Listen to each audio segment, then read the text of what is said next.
Shanartan, livre audio. Nouvelle du recueil éponyme. À bord du DS Stadtrapperswil, le vendredi 12 juillet 2000 quelque chose. Shanartan avait manœuvré pour éviter de voir sa famille assister à la soirée de remise de diplôme. Son nom complet était Janartan Kumarasamy Rajmohan, et un tel patronyme expliquait à certains dans sa classe, un groupe comptant un Italien, une Ukrainienne et deux sœurs grecques, pourquoi ensuite ses parents ne le rejoindraient également pas au traditionnel dîner de fin de scolarité. En outre, la maman de Janartan était une petite femme, menue même, quand lui pesait presque 100 kilos, et personne n'aime afficher ce genre de contraste. Le bateau à aube, peint en blanc à l'instar des autres encore en service sur le lac de Zurich, atteindrait, dans un peu moins d'une heure, l'embarcadère en dessous du restaurant de la presqu'île d'Ao, cette grande bâtisse construite au milieu des vignes est située à une vingtaine de kilomètres à l'est de la ville. Depuis des lustres, la Kantonsschule Enge y organisait chaque année un dîner hommage aux récents diplômés, et elle le faisait traditionnellement précéder d'un apéritif à bord. Avant cela et à 18 heures précises, tous les élèves et profs, parents et amis, devaient embarquer Burkiplatz, suite à quoi chacun rentrerait par un train de fin de soirée ou le lendemain, si affinité. Cette année-là, on avait de la chance avec la météo. Il faisait vraiment beau, un peu chaud, et, alors qu'une atmosphère de noces commençait à prendre dans l'assemblée d'élèves grisés, entourés de leurs proches endimanchés et des professeurs qui les félicitaient, Jartan, lui, préférait rester à l'écart. Il s'occupait l'esprit à observer les filles de sa classe. Elles étaient toutes en robe longue, maquillées et plus jolies qu'à l'ordinaire, soudain plus femmes. À un moment, il avait bien commencé un tour parmi les groupes qui ne cachaient pas leur joie au milieu des leurs, mais en vain. Son humeur n'était pas aux réjouissances collectives. Son diplôme maintenant derrière lui, il aurait pu, il aurait dû profiter de sa soirée. Sauf qu'il n'oubliait pas les difficultés qui avaient été les siennes 3 ans auparavant, tout ce mal qu'il s'était donné pour se faire accepter par la classe, pour se plier au nouveau rythme des études. S'habituer au lycée lui avait demandé de gros efforts, et voilà que bientôt il allait falloir tout recommencer en entrant dans le milieu du travail. La vitesse du bateau apportait du vent frais sur son visage, et ça, c'était agréable. Ses pieds le faisaient encore un peu souffrir, mais au fur et à mesure de la journée, ça s'était atténué.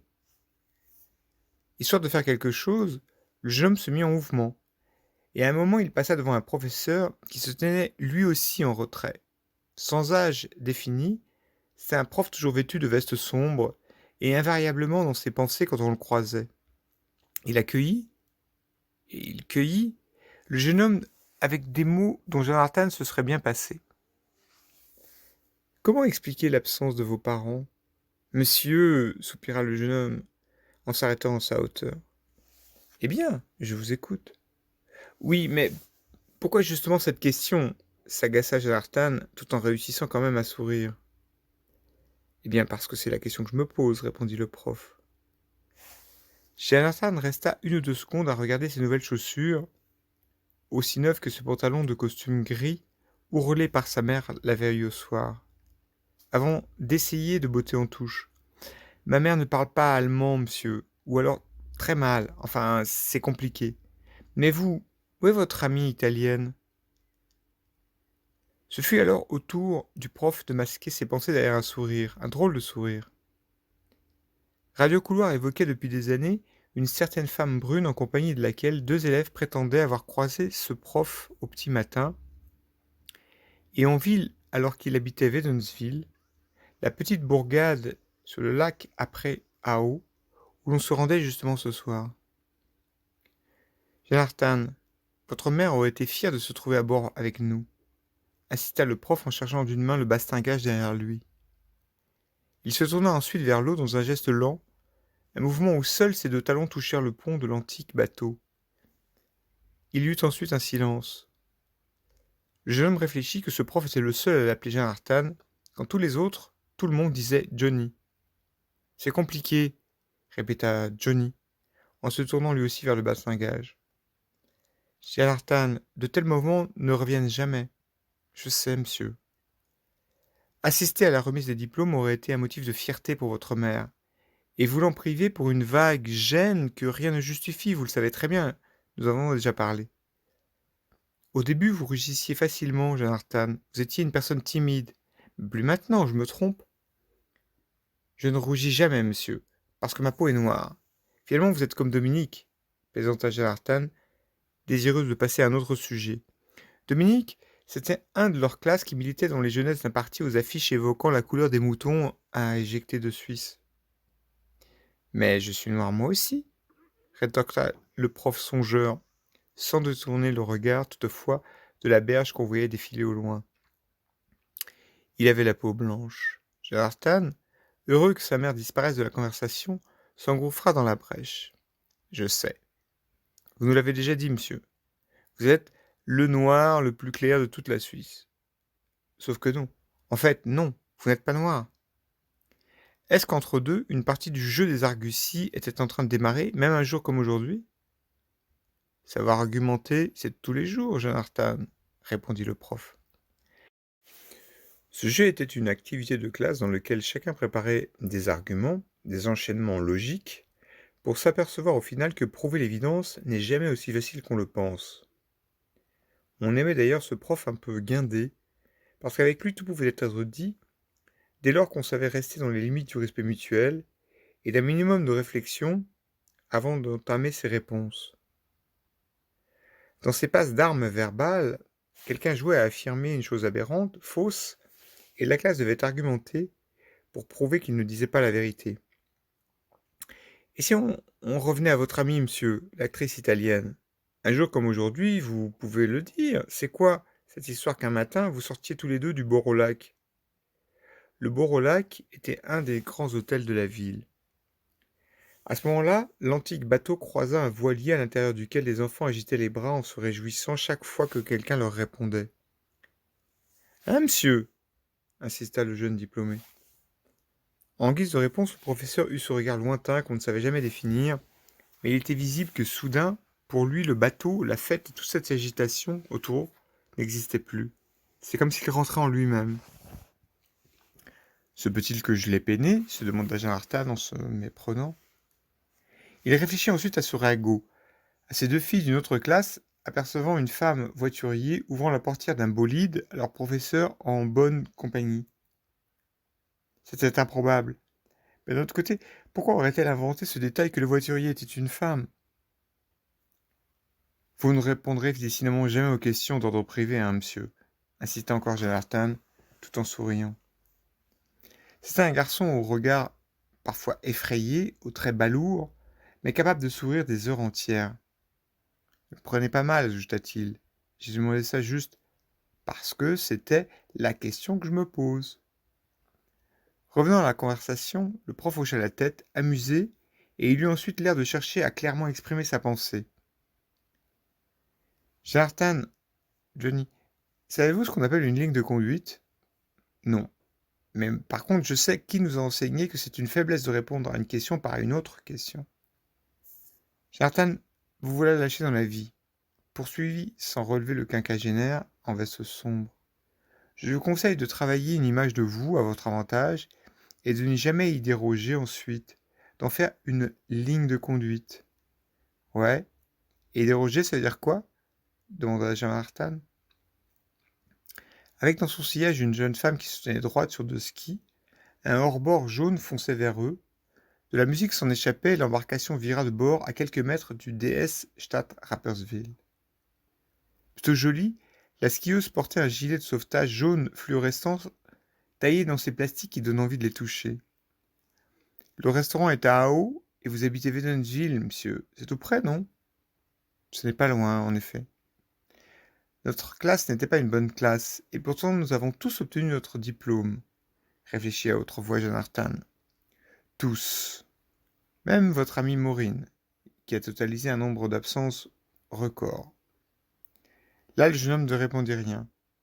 3 ans qu'il rêvait en secret de cette camarade aux cheveux châtains incroyablement fins, aux yeux vert amande, et des yeux qui n'avaient jamais trop regardé dans sa direction, malheureusement. Que ce prof en particulier ait deviné ses sentiments n'étonna pas Jonathan, et il pensa que c'est sans doute une forme de soutien que de signaler ce soir, le dernier, que ses sentiments et sa frustration se remarquaient.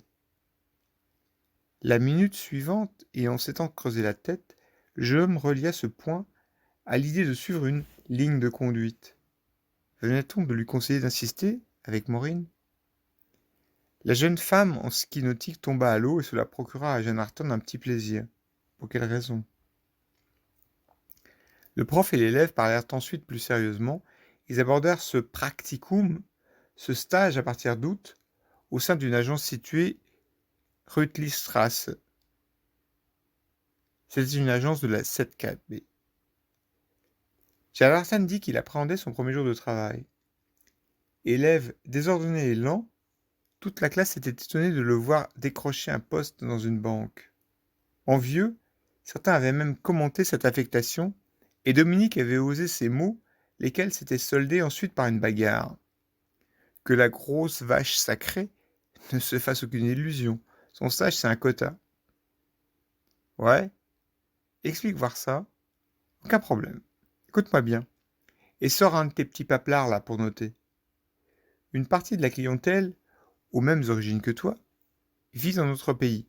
Alors il est commercial que des comme toi soient représentés au sein du personnel de la 7KB. Début septembre. Passant brutalement du lycée à la vie professionnelle, Jonathan était à la peine, exactement comme il l'avait redouté. Quelques comportements efficaces se mirent bien en place, mais laborieusement. Et après 3 semaines, il ne s'habituait encore pas à son costume, à ses souliers à nouer chaque matin, lui qui n'avait de toute sa vie jamais porté que des baskets qu'il enfilait sans les délacer. Et puis il y avait cette montre un peu ridicule, fièrement passée à son poignet par son père 3 semaines plus tôt. C'était un cadeau acheté au pays, mais qui ne valait que par le poids du métal. Pour ce qui était de ses nouveaux collègues, on l'appréciait de façon inégale. En particulier, le second stagiaire de son service, un blond dont la mère travaillait à l'étage au-dessus, et ce salaud bénéficiait d'explications à la maison. Impossible sinon qu'il comprenne les consignes comme il le faisait au quart de tour. Est-ce que quelqu'un chez vous pourrait passer ses écritures de son poste? Jonathan sursauta. Il rêvassait depuis 1 heure sur sa chaise, on était mercredi. 17 heures approchait et la directrice, soudain, venait de pousser la porte du bureau des stagiaires. Pardon? Sursauta le jeune homme en se redressant. Ah, c'est vous, dit la femme en le reconnaissant. Oui, répondit Jonathan tout sourire. C'était bientôt la fin de journée, et il se prit à espérer qu'elle allait faire demi-tour. Écoutez, reprit la grande blonde qui menait d'une main de fer son agence, j'ai un travail à confier à quelqu'un. Elle lâcha la poignée de la porte, fit un pas pour pénétrer dans le bureau, puis elle ajouta. Pourquoi ne sortez-vous pas un post-it? Je n'aurai pas le temps d'expliquer plusieurs fois. Visiblement de mauvais poil, elle était pressée. L'habitude des notes à tout propos, comme à la Kantonsschule, avait vite été repérée par les autres employés de l'agence. Et alors voilà, vous allez m'écouter attentivement, continua la directrice. Nous sommes en fin d'après-midi, mais ces documents doivent être traités impérativement avant demain matin. Je comprends. Ouais, vous comprenez. Votre ami, je ne sais plus son nom, mais il ne travaille pas aujourd'hui, il n'y a vraiment que vous? Essaya-t-elle encore. Stressée en permanence, la femme semblait ce jour-là encore plus stressée qu'à l'ordinaire. Oui, il n'y a que moi, répondit Jonathan, qui espérait encore l'avoir trouvé une autre solution. La femme hésita encore une seconde, et puis elle lança. Bon, je vais vous expliquer. Vous allez vous concentrer. Jonathan s'empara du bloc jaune sur son bureau. C'était vraiment la tuile, et juste le jour où il devait retrouver ceux de la classe pour quelques bières. Dans les minutes qui suivirent, la blonde lui parla comme un débile, et d'ordinaire elle s'embrouillait lorsqu'on s'adressait à lui de cette manière. Si à l'école, les nouveaux enseignants admettaient sa lenteur plus ou moins rapidement, à chaque début d'année, il fallait en passer par une pénible période pendant laquelle ces incompréhensions irritaient. Les choses rentraient dans l'ordre après 1 ou 2 semaines, chaque nouveau professeur apprenant à renoncer et à lui laisser le temps de reprendre les choses à son rythme, le soir, à la maison, mais maintenant on n'était plus à l'école. Un moteur de Tata avec des problèmes de temps de chauffe, disait Dominique en se moquant. Au final, et contre toute attente, la journée de travail se termina très bien. La directrice l'avait félicité, et si le jeune stagiaire était ressorti de l'agence un peu plus tard, un peu trop tard, ça avait été de bonne humeur, d'autant qu'un grand soleil brillait sur toute la ville, et c'était là une donnée météo imprévue des infos du 20 minutes de la veille. Jonathan lisait les gratuits. Il serait en retard à la soirée bière, mais était-ce si important? Il choisit de descendre jusqu'au quai de la Limate, d'où il gagnerait ensuite la gare centrale. Et tandis qu'il tournait dans la Kronenstrasse, un parapluie sous le bras, il le ramenait à la maison, le matin même, sa mère ne l'avait pas laissé partir sans, il se surprit à shooter dans un marron isolé. Un marron, déjà, en cette saison, s'étonna-t-il. Levant la tête pour vérifier qu'en rebondissant, le dit marron n'allait pas heurter une carrosserie, son regard tomba sur l'arrière d'une splendide Ferrari FF, tout juste passée devant lui en rugissant. On entendit la seconde suivante un coup de frein brutal, et aussitôt le bolide s'immobilisa face à un bâtiment peint en bleu il y a très longtemps. L'auto noire venait de se grrer à 90 degrés du trottoir, sur lequel empiétaient ses roues avant. Hein? Qu'un conducteur normal soit pressé ou nerveux au volant passe encore, mais pas le pilote d'une telle mécanique. Se pouvait-il d'ailleurs que le propriétaire de cette FF immaculée loge dans une rue au bâtiment si morne? On coupa les gaz dans l'auto noire, mais aucune portière ne s'ouvrit, sans doute discutait-on à l'intérieur. Jonathan ralentit le pas en pensant à son frère aîné. Son frère n'avait pas poursuivi d'études, et il bossait aujourd'hui dans un hôtel, et ainsi, condamné au luxe par procuration, il avait punisé un poster de cette même FF au-dessus de son lit. Les deux jeunes gens partageaient la même chambre. S'approchant pour admirer les courbes de l'auto, quelle ne fut pas la surprise du jeune stagiaire lorsqu'il percuta que son conducteur, toujours au volant aux côtés d'une silhouette brune qui lui parlait avec de grands gestes, se trouvait être ce même prof avec lequel il avait passé du temps le jour du diplôme. La portière passager s'ouvrit, la première, et ce fut visiblement très en colère qu'une jeune femme ne s'attire pas de la voiture. Ce n'est pas vrai, songea Jonathan en reconnaissant la femme, car il ne s'agissait pas de n'importe quelle femme. L'avant-veille encore, le jeune homme l'avait aperçue dans les 20 minutes. Se pouvait-il qu'il se trompe? Impossible. Donc les ragots disaient vrai. Car c'était bien elle, en dépit de cette impression, au moment où la portière se referma en sonnant dans toute la rue, d'une dureté de trait qui faisait paraître son visage moins jeune que sur les photos. Elle. Et elle vraiment furieuse. Si l'instant d'avant le jeune homme allait s'approcher pour mieux admirer le coupé de chasse italien, voire se faire reconnaître de son professeur, là il recula, et il s'immobilisa entre deux voitures stationnées, histoire de continuer à discrètement observer ce qui allait arriver. Le prof finit par descendre de l'auto lui aussi, plus lestement que sa vitupérante passagère, et là, sans marquer d'attention à cette dernière qui maintenant l'invectivait sur le trottoir de la rue déserte, il la dépassa pour se diriger vers une petite allée entre deux bâtiments sombres. Apparemment, en ouvrant une petite grille, on pouvait gagner l'arrière du bâtiment bleu. « Profaillon, espèce de minable !» éructait l'Italien en se baissant pour ramasser le portable tombé de son sac à main. « Mais on peut savoir où il va ? Où il va ?» s'étonnait-elle, tout en s'immobilisant sans suivre son compagnon. Jonathan vit le prof remettre dans sa poche ses clés de voiture avant de pousser la grille et, le temps que la brune referme en jurant le sac à main qu'elle ne tenait plus que par une anse, pendant qu'il admirait au passage la jupe en cuir plutôt courte et de la même couleur que le sac à main, le prof avait disparu. La femme secoua la tête. Elle sortit une cigarette d'une boîte en métal dont elle fit tomber plusieurs autres. Elle jura, elle alluma la cigarette et se mit à marcher pour réfléchir. Jonathan dut se baisser pour ne pas être repéré. La minute suivante, la jeune femme se mit à fulminer et puis, d'un pas décidé, elle aussi prit la direction de la grille.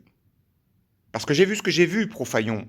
hurla-t-elle. « Alors c'est dans ces taudis que tu les trouves, tes putes. Je te préviens !» Et elle disparut à son tour du champ de vision du jeune stagiaire qui, déconfit, traversa lentement la rue pour s'approcher. Des sortes de petits claquements métalliques s'échappaient de sous le capot de l'auto noire. Il remarqua qu'une sorte de parking à vélo avait été aménagé sur le côté de l'immeuble bleu, mais on n'en voyait qu'un seul, abandonné à la rouille et sans roue avant. À 5 mètres, la petite grille semblait donner sur un jardin ou une cour intérieure. Jonathan était tenté de suivre le couple.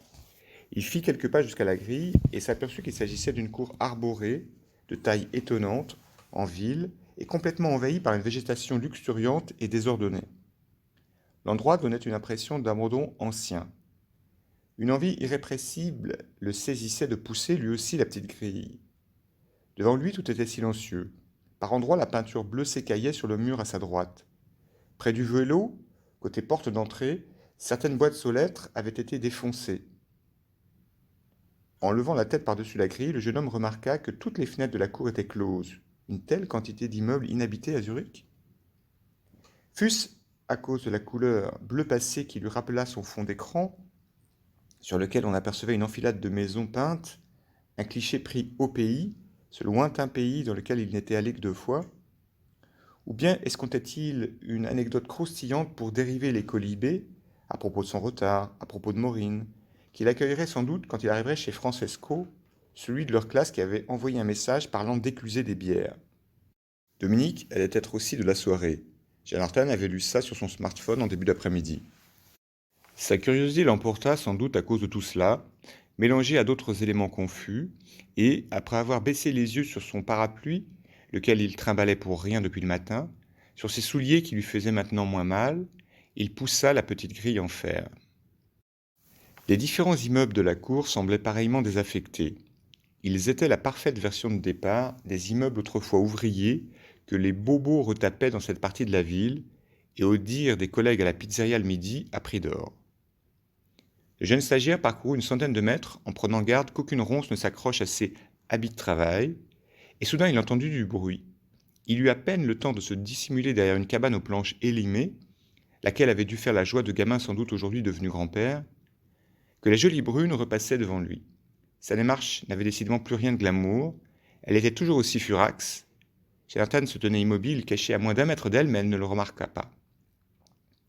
Elle repartait vers la rue et s'énervait dans son smartphone. « Je me fous, jeune fille, que ce faux cul de Stéphane Guis soit en rendez-vous. Vous avertissez maître Guis, comme vous dites, que je suis en ligne. Non, je ne quitte pas. » La grille en métal claqua et Jonathan resta dissimulé, s'attendant à voir son prof emprunter le même chemin que l'actrice furieuse. Sauf qu'au bout de 5 longues minutes, à sa montre, sans rien, le jeune homme n'y tint plus, il s'avança en avant dans la cour, laquelle ressemblait plutôt à la mise en commun de 4 ou 5 grandes cours d'immeubles ouvriers. Une dizaine de constructions vétustes délimitaient les lieux, et chacune datait du début du siècle précédent. Rien n'avait apparemment fait l'objet d'entretien depuis des lustres, et la tristesse des crépis paraissait comme soulignée par le gris de 2 ou 3 façades un peu moins anciennes que les autres. Si la plupart des fenêtres étaient closes par d'antiques stores en bois, ou des volets dont la peinture s'écaillait, on apercevait à certains étages des restes de rideaux crasseux s'effilochant derrière des vitres à peine translucides. Que pouvait faire son prof dans de tels parages? Se trouvait-il à l'intérieur d'un bâtiment autour de cet espace abandonné? Et lorsqu'on a les moyens de s'offrir une Ferrari FF, on a quel rapport avec cet Audi? Malgré la peur d'être surpris sur une propriété privée, la peur ou cette drôle de pulsion qu'il connaissait si bien, comme un froid nerveux dans son ventre à certains moments, Jonathan continua d'avancer. La peur était dans son esprit une maladie au même titre que l'asthme, et c'est en se maudissant sa couardise qu'il marcha vers le bâtiment le moins abîmé. Là, il scruta plus attentivement les fenêtres du premier.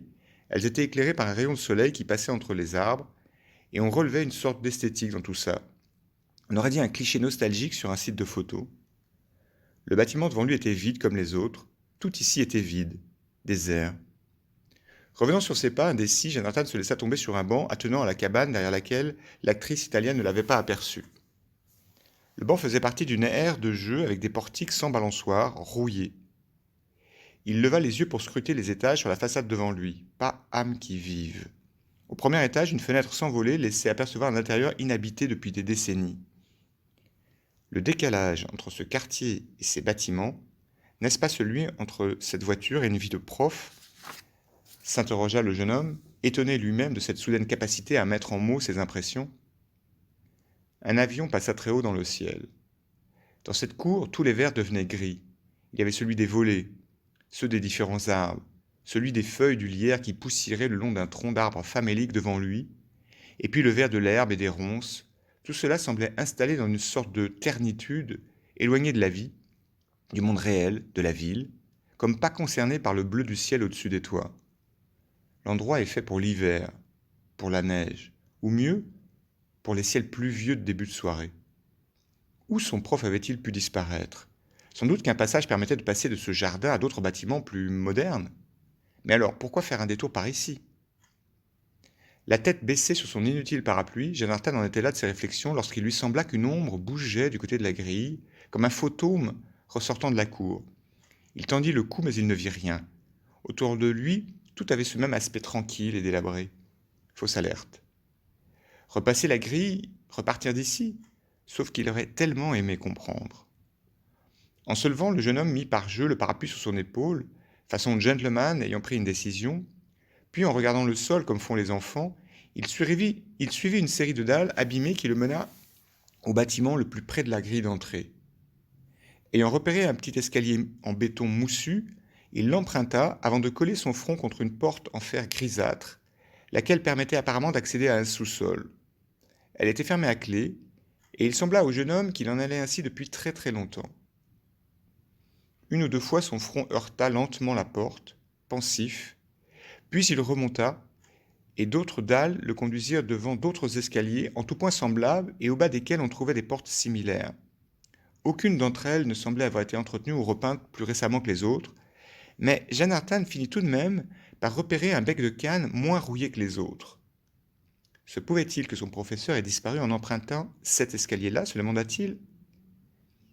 Il revint quelques minutes s'asseoir sur l'air de jeu, dérangeant au passage plusieurs corneilles qui semblent jouer à projeter du gravier, et puis, soudain décidé à tenter quelque chose avant de se retrouver sur le chemin de la gare, sa soirée, il se leva brusquement et repartit comme un automate en direction de la porte qui avait attiré son attention. En proie à des sentiments contradictoires, et toujours à cette peur qui prenait son ventre, Jonathan posa sa main sur la poignée. Elle s'abaissa avec facilité et la porte s'ouvrit sans émettre le moindre grincement. S'habituant à l'obscurité, peu à peu ses yeux reconnurent un couloir de cave collective. En plissant les sourcils pour mieux distinguer ce qui se trouvait face à lui, le jeune homme fit un premier pas, puis un deuxième. Les trois couloirs étaient plongés dans le silence et une humidité pleine d'odeurs, de forts relents de terre, se dégageait du sol et des murs piqués. Jonathan avisa un interrupteur en malachite noir qu'il actionna à plusieurs reprises. En vain, rien ne se produisit, et il se dit que si on le surprenait, il aurait du mal à justifier sa présence dans un endroit à peine éclairé par un jour de cave qu'il distinguait maintenant à l'autre bout du couloir. L'air autour de lui était frais, presque froid. Il se mit à avancer. D'un côté du couloir, on voyait des portes closes en bois sombre, sur lesquelles autrefois quelqu'un avait grossièrement inscrit un numéro à la peinture blanche. Puisque la porte venait de s'ouvrir avec facilité, se pouvait-il que son prof soit passé par ici et que l'aspect des lieux ait découragé la femme brune? Il y avait de quoi. Jonathan songea à appeler, à faire connaître sa présence. Puis il se dit que si la cave permettait de rejoindre les étages par un escalier, il pourrait toujours remonter au rez-de-chaussée et discrètement ressortir côté rue.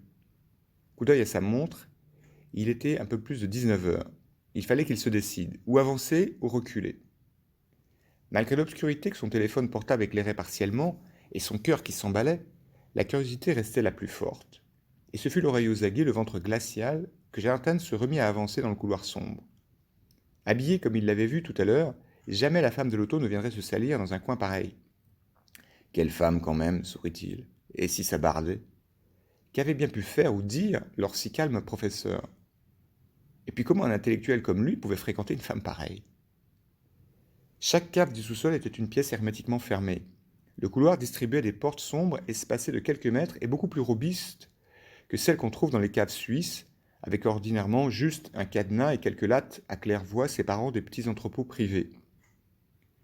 Ayant tourné 3 fois à angle droit, en atteignant un 4e soupirail crasseux qui laissait passer le jour, Jonathan reconnut les cris de Corneille qui se chamaillaient dans la cour, et il comprit alors que le souterrain dessinait un carré dont il venait de faire le tour.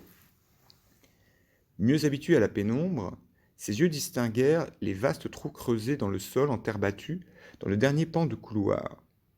Ils avaient une ou deux fois failli lui faire perdre l'équilibre, comme des nids de poules géants dans lesquels un animal recroquevillé aurait pu s'installer et dormir. Mais qu'est-ce que je fais ici se demanda-t-il. 2 heures plus tôt, il suait sang et eau dans les bureaux pourtant climatisés de la 7KB, et maintenant il jouait les explorateurs. Après avoir refait le trajet et compté une centaine de pas dans chacun des 4 tronçons, il s'immobilisa, sans trop savoir pourquoi, face à une porte taillée dans un bois plus clair que les autres. Tout aussi solide, elle était munie en son centre d'une sorte de guichet en verre rendu opaque par les ans. Approchant son visage, Jonathan eut l'impression d'entrevoir un curieux rougeoiement tridimensionnel. Sans réfléchir, il posa sa main sur la poignée et là, à peine son geste commencé, il se retrouva pris de vertige. Se réveillant tassé en chien de fusil à même la terre humide, courbaturée, comme si quelqu'un l'avait jeté de la hauteur d'un balcon, Jonathan s'aperçut qu'il gémissait depuis quelques secondes à cause d'un mal de tête d'une intensité anormale. Et c'étaient ses propres cris qui l'avaient réveillé.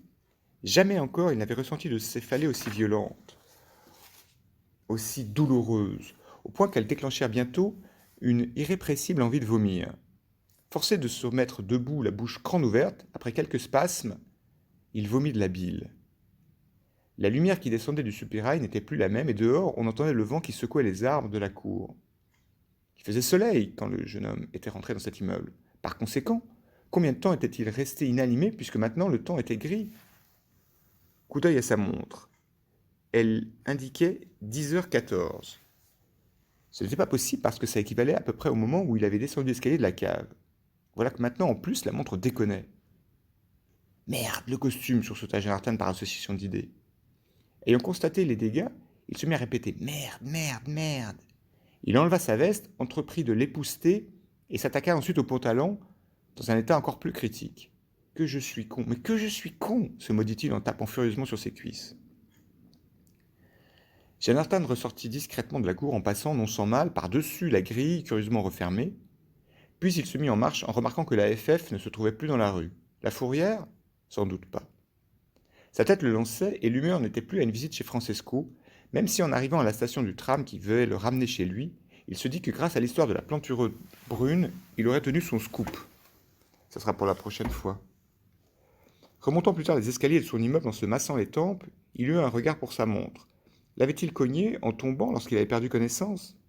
Son mal de tête ne passait pas, et les foudres maternelles, à cause de l'état de son costume, n'allaient sans doute rien arranger. Il se brossa encore un peu avant d'ouvrir la porte, mais rien n'y ferait. Il allait avoir droit à une scène d'anthologie.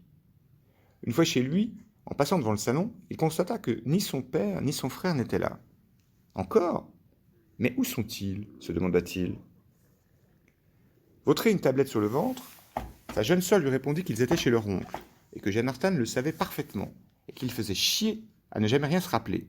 Il devrait peut-être se faire davantage de petits mots. Et puis tu te les colles sur le cul, ajouta-t-elle en éclatant de rire. Ne parle pas comme ça, microbe, j'ai mal à la tête, se défendit mollement son aîné. Sa sœur traversait une période bête qui lui faisait dire des gros mots juste pour le plaisir de dire des gros mots. Et elle était la seule de la famille à briller à l'école, allez comprendre. Je suis pas un microbe, et puis regarde-toi. Oh, mais de quoi t'as l'air? Ajouta-t-elle, après avoir tourné la tête dans sa direction. Tu es allé te rouler dans la crotte en sortant de ta banque. Ou bien c'était avant. Et alors tu vas te faire virer. La ferme. Amusée, la jeune adolescente se leva du sofa et marcha derrière lui jusqu'à sa chambre. En tout cas, l'idée est bonne. Maman va t'écarteler et je suis impatiente de voir ça. Miss Microbe peut la fermer 5 minutes. Je me tais si je veux, gros porc. Une fois déchaussé, Jonathan alla discrètement jusqu'à l'armoire à pharmacie de la salle de bain. Décidément, sa sœur était un pigron. Donc ils sont retournés chez tonton, se dit-il en laissant tomber 2 aspirines dans un verre à dents qu'il remplit ensuite. Mais qu'est-ce qui leur prend? Sa mère lui tendit sans un mot un cintre, l'œil éteint.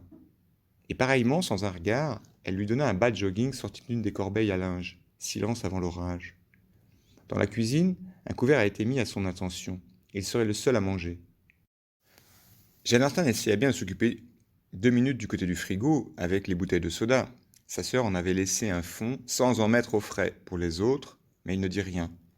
Et sitôt qu'il s'assit, comme il s'y attendait, la petite femme attaqua. « Et ta montre? Tu l'as enlevée pour quelle raison ?» demanda-t-elle. Le cœur encore soulevé, sans la moindre faim, Jonathan savait que ne pas faire honneur au kefta mise de côté à son intention équivaudrait à déverser le contenu d'une friteuse sur de la braise. Je pourrais aussi lui dire que j'ai pas ramené le parapluie, songea-t-il. Merde, c'est vrai, le parapluie. Il l'avait oublié. Où ça? Près de l'aire de jeu dans la cour. Ne se sentant pas une once de courage pour expliquer que la montre ne marchait plus, Attablé face à un couvert sans doute réservé depuis des heures, il attendit en silence la première vraie salve, laquelle ne tarda pas. À peine fut-il servi, et sa mère semblait ce jour-là en grande forme. Pouvait-il expliquer l'état du costume? Où est-ce qu'il était allé traîner à son âge? Il avait toujours été un garçon immature de toute façon, et elle le voyait déjà d'ailleurs, quand il était au collège, dans les yeux de leur voisine, Madame Machin, dont la fille étudiait pour devenir médecin. Pourquoi tu es comme ça, mon fils?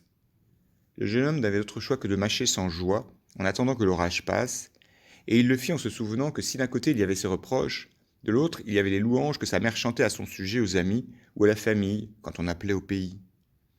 Est-ce que dans la boutique je n'avais pas dit qu'on prend un veston pour 2 pantalons? Un veston. Je l'avais dit ou je l'avais pas dit?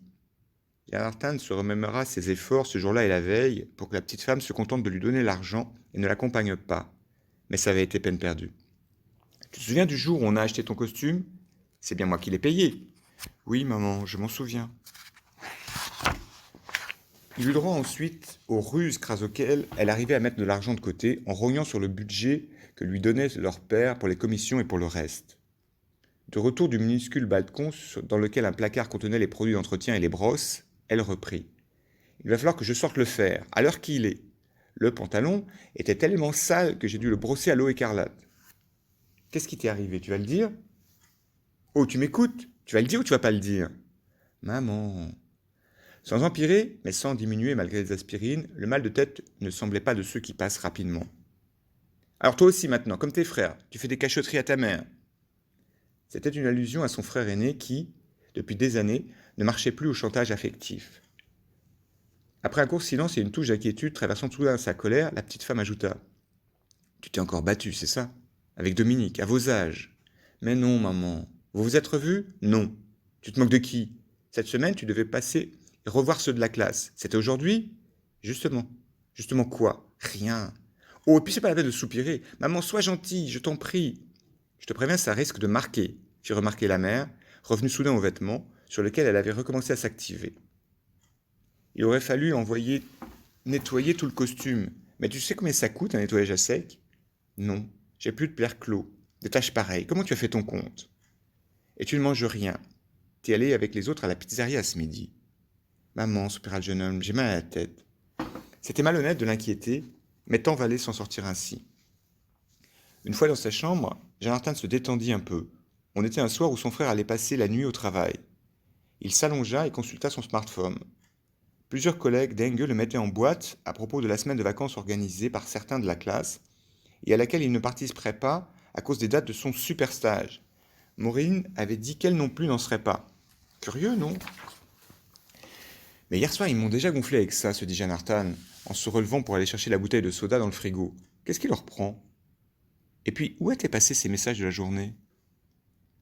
Un peu plus tard dans la soirée, et comme devenu halluciné, Jonathan se rendit à l'évidence que quelque chose s'était produit dans cette cave, et quelque chose d'extraordinaire. Il avait commencé à en prendre conscience en allant se brosser les dents quand il avait aperçu l'éphéméride sur le mur dans la chambre du microbe, qu'il ne se trompait jamais. Les heures ensuite n'avaient pas été simples. Et au petit déjeuner, pour ne rien arranger, nouvelle dispute avec sa mère. Qu'est-ce que tu as à me regarder avec ces yeux de fou depuis que tu t'es levé? Il est clair que tu n'as pas fermé l'œil de la nuit, et dis pas le contraire, je t'ai entendu. À quelque chose d'indéfinissable dans son regard, on voyait qu'elle avait pleuré. Tu ne souris plus, mon fils, surtout depuis que tu as commencé ce travail, toi qui étais la joie de vivre dans cette maison. Jonathan souriait au contraire tout le temps, mais peut-être souriait-il moins chez lui. Maman, ton père et moi, c'est simple, on ne te reconnaît plus. Et puis regarde, toi, tu as les traits tirés, tu fais peine à voir. C'est vrai qu'il était fatigué, mais les céphalées de la veille étaient passées. C'était au moins ça. N'oublie pas le parapluie, parce qu'il va pleuvoir. Si tu le dis, soupira Jonathan, parce qu'il savait. Il espérait même qu'elle allait dire ça. La petite femme enleva son tablier et quitta la cuisine. Bonne journée, maman, lança Jonathan alors qu'elle ne l'entendrait pas. Il emballa ensuite dans de l'essuie-tout ce qu'elle avait préparé pour son déjeuner, trop risqué de jeter ça dans la poubelle sous l'évier, et puis il se dirigea vers la chambre où il devait encore mettre les chaussures avant de descendre prendre le tram. « Et essaie de te coucher plus tôt ce soir !» entendit-il dans son dos en refermant la porte d'entrée. Impossible de raconter à sa mère que même en se couchant tôt, sans doute ne réussirait-il pas à dormir avant quelque temps. Trop excité par ce qui était arrivé la veille, si Jonathan avait mauvaise mine, c'était certes parce qu'il n'avait pas fermé l'œil depuis 24 heures, mais pas seulement.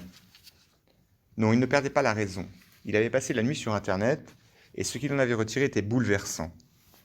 Un peu calmé, vers 2 heures du matin, en réfléchissant du plus logiquement qu'il avait pu, le jeune homme avait compris que le temps n'est ni une donnée linéaire, un site consacré à un certain Minkowski vulgarisait cette théorie, ni quelque chose d'unique.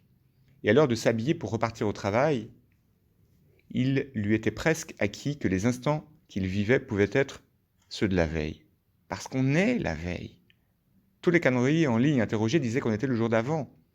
Vers 5 heures du matin, Jonathan s'était même connecté au site du BIPM, le Bureau international des poids et mesures, et là, un insomniaque qui traînait sur leur chat lui avait confirmé qu'aucune erreur n'était possible dans les chiffres de leur première page. Car il n'avait pas demandé directement quelle est la vraie date d'aujourd'hui. Jonathan avait finassé, et on lui avait répondu « Tous les chiffres sont vérifiés, et a fortiori ceux de la première page ». C'était fou, c'était complètement fou, mais c'était la seule explication possible. Même si en vacant derrière lui pendant son rapide petit déjeuner, sa mère ne lui avait pas tenu tout à fait les mêmes propos que la veille, à part pour le parapluie. Dans le tram plus tard, et son journal préféré sur les genoux en page 1, celle où la date était inscrite, les yeux fermés, le jeune homme essayait de se remémorer les grandes lignes des différentes pages web consacrées au temps. Il ne s'étonnait maintenant plus, il ne remettait en question ce qui lui arrivait, il ne cherchait pas davantage à s'expliquer le pourquoi des choses, il était plutôt désireux de comprendre les différences entre les photos et les titres d'aujourd'hui, et celles et ceux du jour précédent, de son jour précédent à lui. Je ne comprends pas. Je ne comprends pas. Les voyageurs descendant à l'arrêt Schaffhauser-Platz, ce mercredi matin-là, puisque donc, à l'instant où leur portable marquait très exactement 7h44, croisèrent un jeune homme qui se parlait à haute voix et qui, se mettant en route vers son bureau sans conviction ensuite, continuait sur le trottoir à parler seul. Et en poussant la porte à l'arrière de l'agence, Jonathan ne ressemblait pas vraiment à l'employé qui arrive guiré et dispo pour entamer une nouvelle journée de travail. Et le comprimé de vitamine C à mâcher que sa mère avait déposé près du vide-poche où il mettait ses clés quand il était à la maison n'y changeait rien. Au point qu'un quart d'heure plus tard, hébété et le cheveu hirsute, les yeux dans le vague, assis devant son bureau à l'intérieur de la pièce dévolue aux stagiaires, sans même avoir tombé la veste, le veston, son expression était celle d'un insomniaque tiré du lit après quelques secondes de sommeil. L'exemplaire de son gratuit favori se trouvait posé à droite de son clavier, et il fixait sans le voir l'écran d'ordinateur devant lui, lequel affichait une page d'agenda agrandie au point qu'une date en barrait toute la largeur. Mercredi 14 septembre 2000 quelque chose. 1001 pensées tournoyaient dans la tête du jeune stagiaire, les bras ballants, en même temps qu'une sorte de vertige effrayant le rattrapait. On est hier. Le jeune homme n'en revenait pas, alors qu'il avait passé la nuit à se demander s'il devenait frappadingue, vérifiant et revérifiant un canular monté par ceux de sa classe. Et une foultitude d'états successifs l'avait d'ailleurs traversé. Mais non, on est bien hier, répéta-t-il à haute voix. Il finit par secouer la 7 sans sourire, seul dans la pièce puisque son monologue était en retard. Comme la veille, ça change pas. Et sa mimique de visage était celle que l'on fait lorsqu'on commence à admettre que quelque chose d'incompréhensible est indiscutable. Je ne comprends pas. Je ne comprends pas. Puisqu'il avait rarement eu de la chance et jamais encore connu quoi que ce soit d'exceptionnel, était-il possible qu'un miracle tombe justement sur lui ? Et pendant que lui parvenait du couloir l'agitation d'un début de matinée, entre rires de femmes et odeurs de café, son esprit laissa peu à peu de côté le comment tout ça, au profit d'une question, d'une insidieuse petite question plusieurs fois entrevue au cours de la nuit précédente. Comment pouvait-on tirer profit de ce qui arrivait ? Il se demanda à nouveau s'il ne rêvait pas, s'il n'était pas la victime d'hallucinations suite à ces terribles maux de tête, une fuite de gaz dans ce couloir de cave, quelque chose comme ça. La mort, c'était d'ailleurs peut-être ça, de rester bloqué quelque part dans le temps. Le doute encore et toujours. Récapitulons. Il se souvenait parfaitement ce qu'il avait lu la veille, de sa veille à lui, dans le journal, et ce matin, sans être tout à fait différentes, les nouvelles étaient grosso modo les mêmes. En conclusion, aujourd'hui n'était pas hier, mais sans être complètement différent d'hier. Et la minute suivante, il eut une preuve supplémentaire en voyant passer la directrice devant la vitre le long de la porte de son bureau. Impossible de ne pas remarquer sa jupe couleur vert pomme, et Jonathan ne la lui avait encore jamais vue. Et ça, je suis sûr, sourit-il, d'autodérision, moquant son penchant depuis quelques semaines pour les femmes quarantenaires sur Internet. Cette nuit, il avait lu que le temps duré est une rivière susceptible de ne pas couler exactement de la même manière, mais dont le courant ne s'inversera jamais. Ce qui veut dire que le temps charrie à l'échelle de la planète les mêmes branchages d'existence que sont les nouvelles du 20 minutes, qu'on appelle l'actualité. Alors dans cette cave, et pour incroyable que cela paraisse, on faisait peut-être un plongeon avant de remonter à la surface sur la même rive, mais à un endroit légèrement différent. La clim de l'étage fonctionnait correctement, il n'était que 8 heures du matin et pourtant Jonathan était déjà en sueur. « Salut! T'as vu la dégaine de la chef ce matin » lui lança son collègue en pénétrant dans le bureau. Dans des gestes précipités, le blond installa sa veste sur un cintre. Il s'en prit ensuite, comme tous les matins, au porte-manteau avant de foncer s'asseoir devant son poste en faisant déraper son fauteuil à roulettes pour le fun. Jonathan, en arrivant, allumait les 2 ordinateurs chaque matin afin que les retards à répétition du second stagiaire ne soient pas découverts à cause d'un écran noir passé 8 heures. « Ouais, j'ai vu. »« Il fait mal aux yeux ce verre, non ?» lança le collègue tout guilleré. Il rentra ses codes d'accès, ouvrit le planning, puis il eut un regard en direction de son collègue. « Oh, Jonathan, qu'est-ce qui t'arrive ?»« Rien. Raconte, t'as pas dormi. » Je dirais que ça va pas fort en tout cas. Jonathan, pensif, secoua vaguement la tête. « Et ça pue l'eau écarlate ici, t'as foutu quoi ?»« Rien. »« Oh, rien. Ok, si tu veux. On se met au boulot ?» La question se posait en effet. Le siège de Jonathan n'était pas tourné vers son bureau et, les 2 avant-bras sur les accoudoirs de son siège, le jeune homme regardait droit devant lui.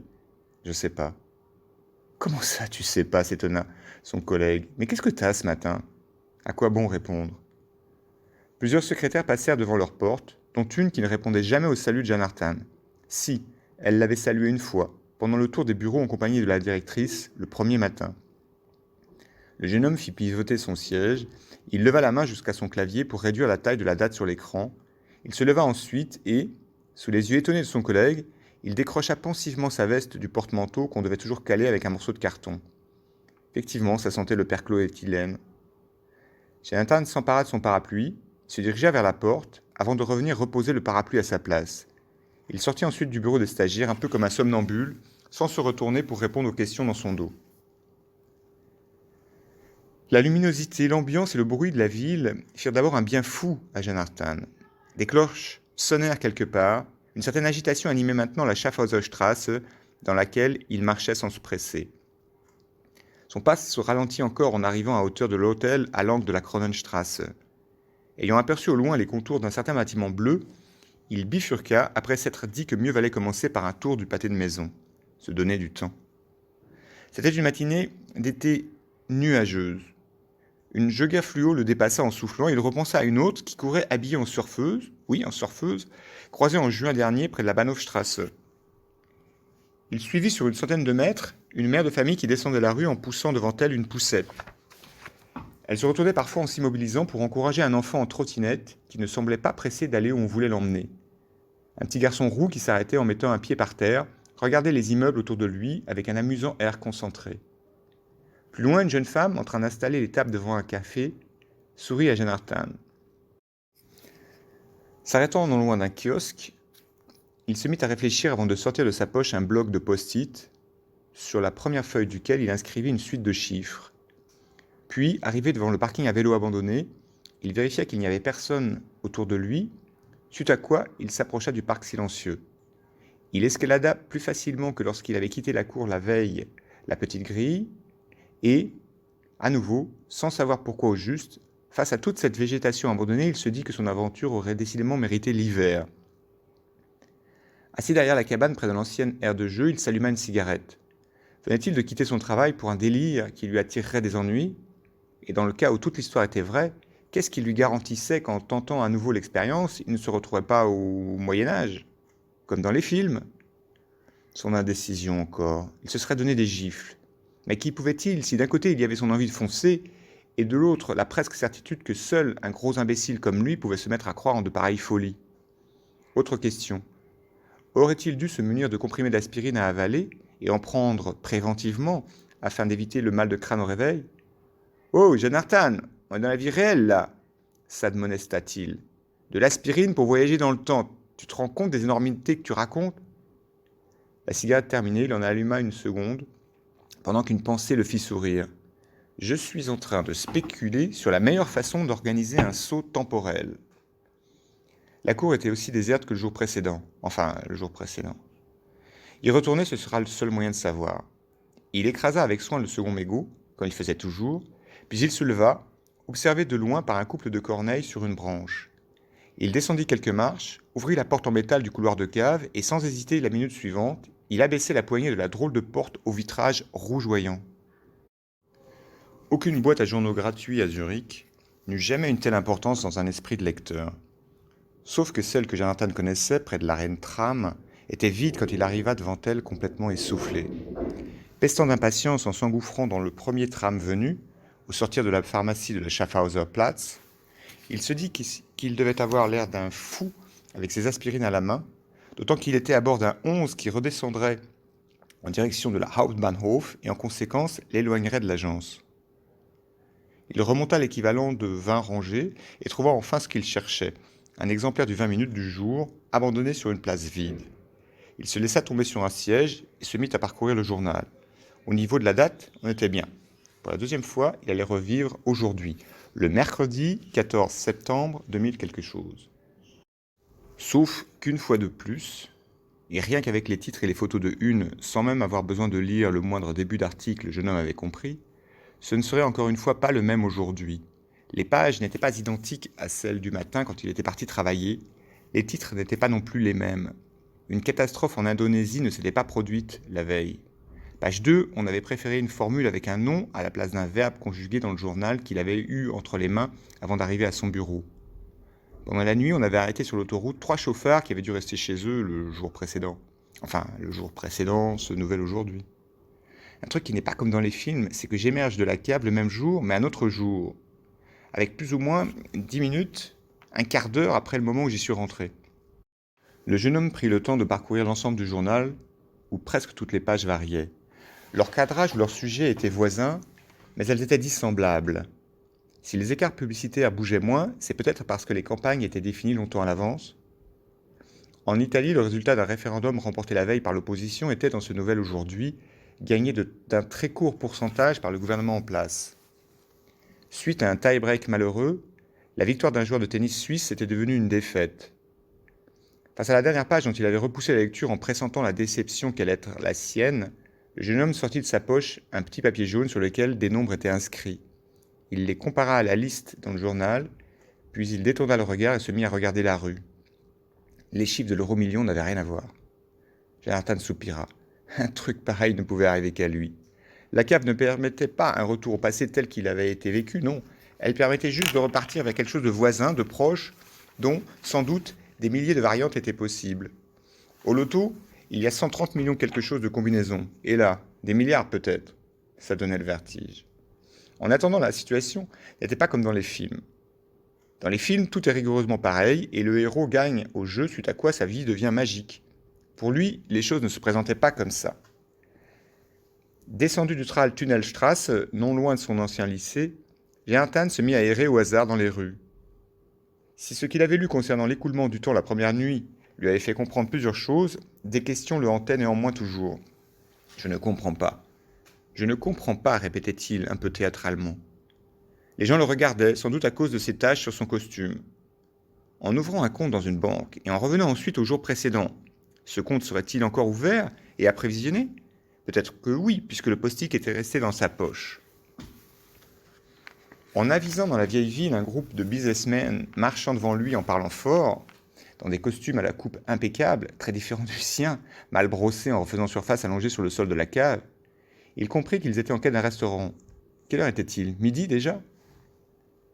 Perdu dans ses pensées, Jonathan songeait au même moment à acheter l'immeuble où se trouvait la cave magique, afin d'en interdire l'accès. Oui, mais pour ça, il faut faire fortune. C'était tout lui, ça. Il héritait d'un don extraordinaire, et qui allait peut-être s'arrêter du jour au lendemain, lendemain. Et il n'avait pas la moindre idée de comment en tirer parti. Pendant les heures suivantes, il déambula dans les rues, et, sans qu'il ne le décide vraiment, ses pas le ramenèrent Schaffhauser Platz, comme s'il n'osait plus s'éloigner de cette Kronenstrasse, dans laquelle un certain immeuble cachait une cour abandonnée. Est-ce que, quoi qu'il fasse, il pouvait désormais se rendre jusqu'à la cave qui ramenait à hier ? S'il giflait le premier venu, s'il faisait voler le calot d'un policier ou dévaliser une riche touriste devant une bijouterie de la Paradeplatz. Il n'aurait ensuite qu'à courir Kronenstrasse? Je peux désormais tout faire, plus rien ne m'est interdit. Et en songeant à des dizaines d'autres éventualités, avec Maureen, une ivresse inconnue s'emparait de lui. Sauf qu'en se rendant compte d'une certaine équivalence entre tous ces impossibles devenant possibles, il se dit que le truc avec lui tombait mal. N'ayant jamais eu le tempérament aventurier, il n'oserait rien faire de toutes ces choses. C'était exactement comme le jour où son père, qui ne savait pas bien lire, avait gagné un ordinateur à la Migros. À la réflexion de surcroît, si on l'arrêtait pour le jeter en prison, la possibilité de courir se cacher dans une cave tombait à l'eau. Alors une bonne moitié de tout ce à quoi il avait rêvé pendant la journée devenait chimérique. « Jonathan, il se passe quoi ? » ?»« Ne parle plus, maman, supplia le jeune homme. »« Tu es amoureux, je ne vois que ça. Et on sait même de qui. Crois-moi, cette fille ne te mérite pas. Elle a reçu le pays et la langue en cadeau quand toi, tu batailles pour y faire ta place. » Ce n'était pas exact, mais à quoi bon le lui préciser ? « Et tu arriveras, mon fils. Nous, ta famille, nous sommes fiers de toi. Et pas que la famille, d'ailleurs. L'autre jour, une voisine a dit à ton père... » Et voilà, sa mère était repartie. « Maman, pitié, j'ai mal à la tête. C'est nouveau, ça ? » ?»« Non, hélas, ça faisait plusieurs jours. En s'atténuant un peu, d'une fois sur l'autre tout de même. « Tu es la fierté de tes parents, Jonathan, conclut enfin sa mère. Et ton frère aîné ne t'arrive pas à la cheville, on peut le dire. Je ne comprends pas ce qui t'arrive. Je sais quand tu ne vas pas bien. C'est elle, hein ? Une mère sans ces choses. »« Maman, c'est cette fille. Je ne t'écoute plus, maman, je vais me coucher, dit Jonathan en se levant. C'est ça, abandonne ta mère au milieu de la cuisine. Je passe mes soirées à t'attendre, je ne nettoie tes habits, et toi, incapable d'en écouter davantage, crevé par sa journée, Jonathan partit s'enfermer. Au cours des 2 semaines suivantes, le jeune homme s'interdit de retourner à la cave. Comme il avait peut-être droit à un nombre limité de passages, il n'approcha plus le bâtiment bleu. Il lui fallait auparavant trouver comment tirer parti de ce qui arrivait, et il en était loin. Il eut beau se creuser la tête pendant des heures, la nuit, dans le tram, au bureau, partout et tout le temps. Pour le compte en banque, il avait facilement découvert comment procéder. Il fallait ouvrir un compte et éviter de repasser à la cave avant le surlendemain. De cette façon, le compte restait ouvert, puisque la veille de ce jour-là, il existait déjà. Sauf qu'un compte vide, ça ne sert pas à grand-chose, se désespérait-il. Et puis un soir où il était à écluser des bières depuis 16 heures, assis seul sur un banc derrière le Landesmuseum, ses parents le croyaient à son travail occupé par des heures sup, il commit l'erreur de téléphoner à la belle Maureen. Elle ne répondait plus à ses messages depuis la 2e année à Enge, et la conversation tourna évidemment au désastre. Réalisant qu'il venait d'être lamentable et que son ancienne camarade de classe lui avait raccroché au nez, « Mais enfin, Jonathan, qu'est-ce que tu me veux ?» Sur le coup de 22 heures, il se retrouva Kronenstrasse, face à la porte qui pouvait effacer l'humiliante scène au téléphone. J'y vais pas. Mais tout marcha exactement comme il l'avait espéré. « Voilà, tu y es, » se dit-il tristement en rentrant à la maison. « Le truc te sert enfin à quelque chose. Tu peux être minable au téléphone sans en payer les conséquences. » Une envie de pleurer le prix pendant qu'il époussetait le second pantalon de costume acheté la veille par sa mère. Enfin, la veille. Le pantalon était bien moins taché qu'auparavant parce que désormais le jeune homme se déshabillait, il accrochait son pantalon et sa veste à un clou, puis il se présentait devant la porte en espérant qu'à son retour, il se réveillerait vite à cause de l'humidité et du froid. Il se ressaisit une fois dans son lit, et ce fut avec une intensité nouvelle que ses pensées se fixèrent pendant les heures suivantes sur ce seul objectif, faire fortune. Ça passe ou ça casse, mais il faut que je trouve. La chose devint une obsession telle qu'en se levant le lendemain matin, le jeune homme décida de ne définitivement plus aller travailler. Dès lors, il se mit à marcher toute la journée en échafaudant 1001 entreprises dont il évaluait les chances en terminant irrémédiablement par secouer la tête avant de se traiter de tous les noms. La solution allait venir de son journal favori. On était un jeudi d'octobre, c'était l'heure de son premier café au rez-de-chaussée du Globus, le 20 minutes ouvert sur la table devant lui, quand une idée toute casquée lui arriva enfin. « The plan !» exulta le jeune homme mentalement en se tapant la cuisse du poing. Jonathan avait enfin trouvé la martingale capable de lui apporter beaucoup d'argent, ou tout au moins une mise de fonds. Une première approche des mirifiques gains que sa situation méritait. Il calcula ses chances, il les recalcula encore, et, fébrile, il se leva soudain de table. Il avala le reste de son café dans un geste machinal, puis, 2 heures plus tard et une cigarette à la main, après une visite dans une galerie d'art près de Hohe-Promenade, une visite un peu humiliante d'ailleurs. Si la vendeuse avait répondu à ses questions, ça avait été non sans le considérer comme un fou furieux, quelqu'un qui n'avait visiblement pas les moyens de s'acheter ce sur quoi il se renseignait. Le jeune homme se retrouva à faire les 100 pas sur le trottoir de la Kronenstrasse en rêvant des prix que le journaliste des 20 minutes mentionnait et qu'on venait de lui confirmer. Allez, j'essaye, se dit-il. Journal 20 minutes. Page Zurich, Alstetten. Chiné est bien tombé. Une découverte incroyable. Une jeune décoratrice du cabinet V4E,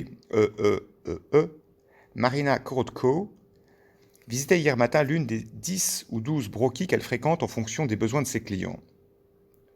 Or, 3 jours auparavant, elle faisait un séjour à New York où le MoMA présente depuis le mois d'août une rétrospective Picasso. La jeune femme y avait particulièrement apprécié une série de coques datant des années 50. En conséquence, on s'imagine aisément la surprise de la jeune femme lorsqu'au premier étage de la brocante Dao, au milieu d'un ensemble de tableaux présentés parfois juste pour leur cadre, elle se retrouve en présence d'une toile qui ressemble bigrement à un Picasso. Le tableau n'était pas signé, nous dit-elle, évidemment puisque le maître ne signait que rarement ses œuvres. Et c'est peut-être ce qui explique que rien n'ait attiré l'attention des propriétaires de la brocante. Cela faisait des semaines que la toile attendait là. Extrêmement troublée, dans le doute, et pour une trentaine de francs seulement, Marina décide d'acquérir la supposée toile du peintre espagnol.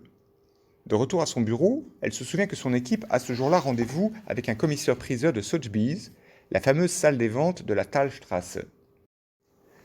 Marina, dans la conversation, mentionne alors sa découverte, et il ne faudra ensuite pas plus d'une demi-heure à maître Christoph Wittmer, responsable de la division estimation, pour retrouver une photo du coq en question.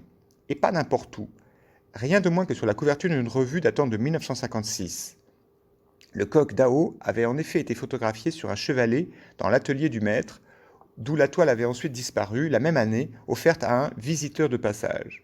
D'après nos renseignements, une toile pareille peut valoir 10 millions de dollars. Voilà, avec de la chance, ça va fonctionner, se dit Jamartan en se dirigeant vers le tram, après s'être épousseté au moyen d'une brosse qu'il venait d'acheter. Direction Ao. Et effectivement, le matin suivant, la une des 20 minutes allait être la même, quoique légèrement différente. Journal 20 minutes. Zurich, Alstetten.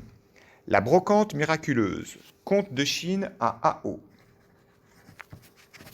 Désireux de décorer sa chambre, le jeune Janartan K.R. chinait hier dans une brocante d'Ao, commune de Wädenswil. N'y connaissant absolument rien en peinture, la nuit précédente, il avait parcouru sur Internet des sites dédiés à l'art moderne, et là, surfant au petit bonheur, il était tombé sur les pages du MoMA, le célèbre musée de New York, où l'actuelle rétrospective Picasso attira son attention. Il y remarqua en particulier une série de coqs, puisqu'il adore cet animal, et voilà qu'au premier étage de la brocante d'Ao, au milieu d'un ensemble de tableaux, il tombe sur un de ces coqs. Il n'est pas signé, nous explique le jeune homme. Le grand maître ne signait jamais, nous explique ensuite maître Martin Grosjean, expert chez Kohler Zurich et dont la division estimation est formelle. La découverte du jeune homme est un Picasso authentique, d'importance historique. Photographié dans l'atelier du maître sur un chevalet, presque par hasard, la toile a ensuite été perdue de vue, un collectionneur anonyme en ayant pris possession dès 1958. Elle va ensuite s'égarer plusieurs décennies. Il est très difficile d'en faire une estimation, ajoute maître Martin Grosjean, que nous croyons sur parole. Mais un tableau de cette valeur peut valoir plusieurs dizaines de millions de dollars. Et quand on pense au prix que l'a payé ce jeune homme, c'est une histoire extraordinaire, conclut l'expert. Exactement le genre de scénario qui fait monter la cote d'une œuvre d'art. Elle nous confiera avoir déjà vu des opérations exceptionnelles de ce genre, des œuvres acquises pour des sommes dérisoires au puce de Saint-Ouen, à Paris, mais celle-ci est la plus passionnante de toute sa carrière. Il reste toutefois à retracer le voyage de ce coq, de l'atelier de Picasso à la brocante d'Ao, dont les propriétaires n'ont pas souhaité répondre à nos questions. En arrivant à la gare d'Ao, avant la décoratrice, Janartan avait directement trouvé la boutique installée dans un entrepôt, puis l'étagère sur laquelle des cadres étaient entassés face à des verres et de la vaisselle. Il avait très vite repéré le Picasso et afin de noyer le poisson, le coq, il avait aussi acheté d'autres tableaux et quelques bricoles. Dans l'ensemble, tout avait été plus facile qu'il ne se l'était imaginé. Il n'était pas allé chez Sotheby's ensuite, mais dans une salle des ventes concurrente où, après avoir demandé à rencontrer un expert, il avait raconté une histoire inspirée de celle de la malheureuse Marina Korotko, laquelle ne se douterait jamais de ce à quoi elle venait de passer. Le propriétaire d'une œuvre d'art dont la presse parle est attendu par beaucoup de gens, et rien n'est alors comme il se l'imagine. Oh, ces nuits à se demander pourquoi chaque intermédiaire, indispensable, bien entendu, essaye de vous dépouiller. Car enfin, si le tableau de Jonathan valait une fortune, c'est entendu, les organisateurs d'enchères publiques prélèvent un pourcentage. Et puis, autre problème, leur échéancier de vente est établi pour les mois à venir. Alors, il faut attendre son tour. Est-ce que d'ici la date des enchères, M. Janartan Kuramasamy Rajmohan entendait investir dans la médiatisation de sa vente lui demandait un courrier. La chose impliquait l'envoi de catalogues aux différents cercles d'habitués, plus un billet d'avion et une chambre retenue pour les meilleurs courtiers. Non, il n'y avait pas moyen de faire plus vite. Et non, aussi bien en moins cher, ça ne voulait rien dire. En outre, Janartan devrait payer à hauteur de 40% les locaux sécurisés dans lesquels les présentations privées s'organiseraient. La future vente pouvait rapporter énormément. Ce point était acquis. Et la banque lui avait d'ailleurs ouvert une ligne de crédit. Mais qu'adviendrait-il si c'était une mauvaise vente? Réorganiserait-on des enchères dans une autre ville, à New York ou à Londres, où le prix des à côté n'était pas aussi élevé qu'en Suisse, certes, mais tout de même? Qu'en était-il par ailleurs des impôts? La législation concernant la vente d'œuvres d'art n'est pas simple, et il existe des conseillers fiscaux spécialisés moins compétents que d'autres. Par ailleurs, enfin, devait-on penser à une provision en vue des complications avec la famille Picasso? Ça n'arrive pas toujours, bien sûr, mais ça arrive. En tournant dans son lit, Janartan avait parfois l'impression qu'il allait devenir fou. Préférait-il verser quelque chose aux gens d'Ao, ou espérait-il qu'il n'y ait pas de procès? Son frère dormait tranquillement à côté de lui. Il est clair que les avocats sont chers, et que les gens que cette brocante n'étaient pas si riches. Mais un risque existait qu'un avocat, en mal de médiatisation, travaille gratuitement pour eux. On lui avait assuré qu'il existait peu de chances qu'une telle démarche ne finisse à l'avantage des plaideurs. Mais une telle procédure se traduirait par d'autres mois de retard. Et quid des inconnus qui avaient revendu à la brocante le lot de vieilleries dans lequel la toile se trouvait? Ils étaient pour le moment silencieux, mais ils pouvaient encore se manifester. Et pire, s'ils avaient volé la toile, un ancien propriétaire. Impossible qu'autant de trucs me tombent dessus, se disait Janartan. Et pourtant si. 3 mois après sa découverte, 3 longs mois à s'asseoir à crédit, du matin au soir, dans les meilleures adresses de la ville, puisqu'il avait laissé tomber son stage, la chance lui sourit enfin. L'anecdote d'Ao ayant plu, sa vente, à laquelle il n'assista pas par superstition, multiplia par 2 les espérances des commissaires-priseurs les plus optimistes. Il lui fallut toutefois attendre 9 jours supplémentaires avant de toucher le magot, et autant de soirées durant lesquelles il n'était rentré chez lui que tardivement, espérant ne pas croiser sa mère qui, depuis l'article dans le journal, lui servait invariablement. « Tu vas avoir beaucoup de sous, mon fils. Les gens de la vente en ont avancé, tu m'as dit. Mais l'avenir, tu y penses? Maman. Et où traînes-tu le soir? Est-ce raisonnable d'avoir laissé tomber la banque? Ta sœur aurait besoin d'une école privée. Une de ses amies est à la SIS de Wallisellen. T'en as entendu parler? Janartan était riche. Il aurait pu décider de coucher ailleurs, mais l'idée ne lui vint pas. Disons pas tout de suite. Les taxes, impôts et commissions déduites, un peu plus de 15 millions de francs furent un matin déposés sur plusieurs comptes ouverts à son nom. Et quand il commença à se faire à ce qui lui arrivait, une fois son esprit superstitieux, parce qu'il était presque plus étonné qu'après la découverte de la cave, une fois parvenu à intégrer l'énormité de la somme, tout ça pour un tableau, un soir, la logique de sa petite bonne femme de mère lui asséna juste après le leitmotiv du moment. « Je ne vais pas te le répéter tous les jours, Janartan, il faut que ce soit toi qui en parles à la famille au pays. »« Je sais, maman. »« Dis, je me demandais ça aujourd'hui. Maintenant, ils t'ont dit qu'il l'a acheté? »« Pardon? »« Je te demande qui a acheté ton tableau. »« Mais non, je ne sais pas. »« Ah, tu sais pas. » Non, il ne le savait pas. Son Picasso n'avait pas trouvé preneur en salle. Troublé, le jeune homme appela le lendemain matin, mais on refusa de lui en dire plus que ce qu'il savait déjà. L'ordre avait été passé par téléphone, puisqu'un courtier en œuvres d'art en avait fait l'acquisition par représentation. Et, sur un marché confidentiel échappant au grand public, un vendeur n'est jamais censé connaître son acheteur quand celui-ci choisit de garder l'anonymat. Les félicités escomptées n'arrivent jamais comme on se les imagine, c'est entendu, et jamais de toute sa vie Janartan n'avait aussi mal dormi. Ne louait-il pas trop cher son nouvel appartement? À une période où l'immobilier est instable, avait-il bien fait de ne pas acheter? Et comment faire avec sa mère, qui s'était mise en tête maintenant de le marier? Et comment se dépêtrer de ses cousins qui revenaient à la charge plusieurs fois par jour, malgré la générosité dont il avait fait preuve à leur égard? Un compte avait été ouvert à sa peste de sœur pour qu'après sa matura, elle puisse entamer des études. Mais où les ferait-elle? Anticipant les choses sans aucun sens du ridicule, leur père prenait Jeanne Artin à part pour lui dire combien il était important qu'elle reste à Zurich. Il fallait la surveiller, maintenant qu'il la gâtait. On avait assez de leur frère aîné pour déshonorer la famille. Les problèmes étaient sans fin.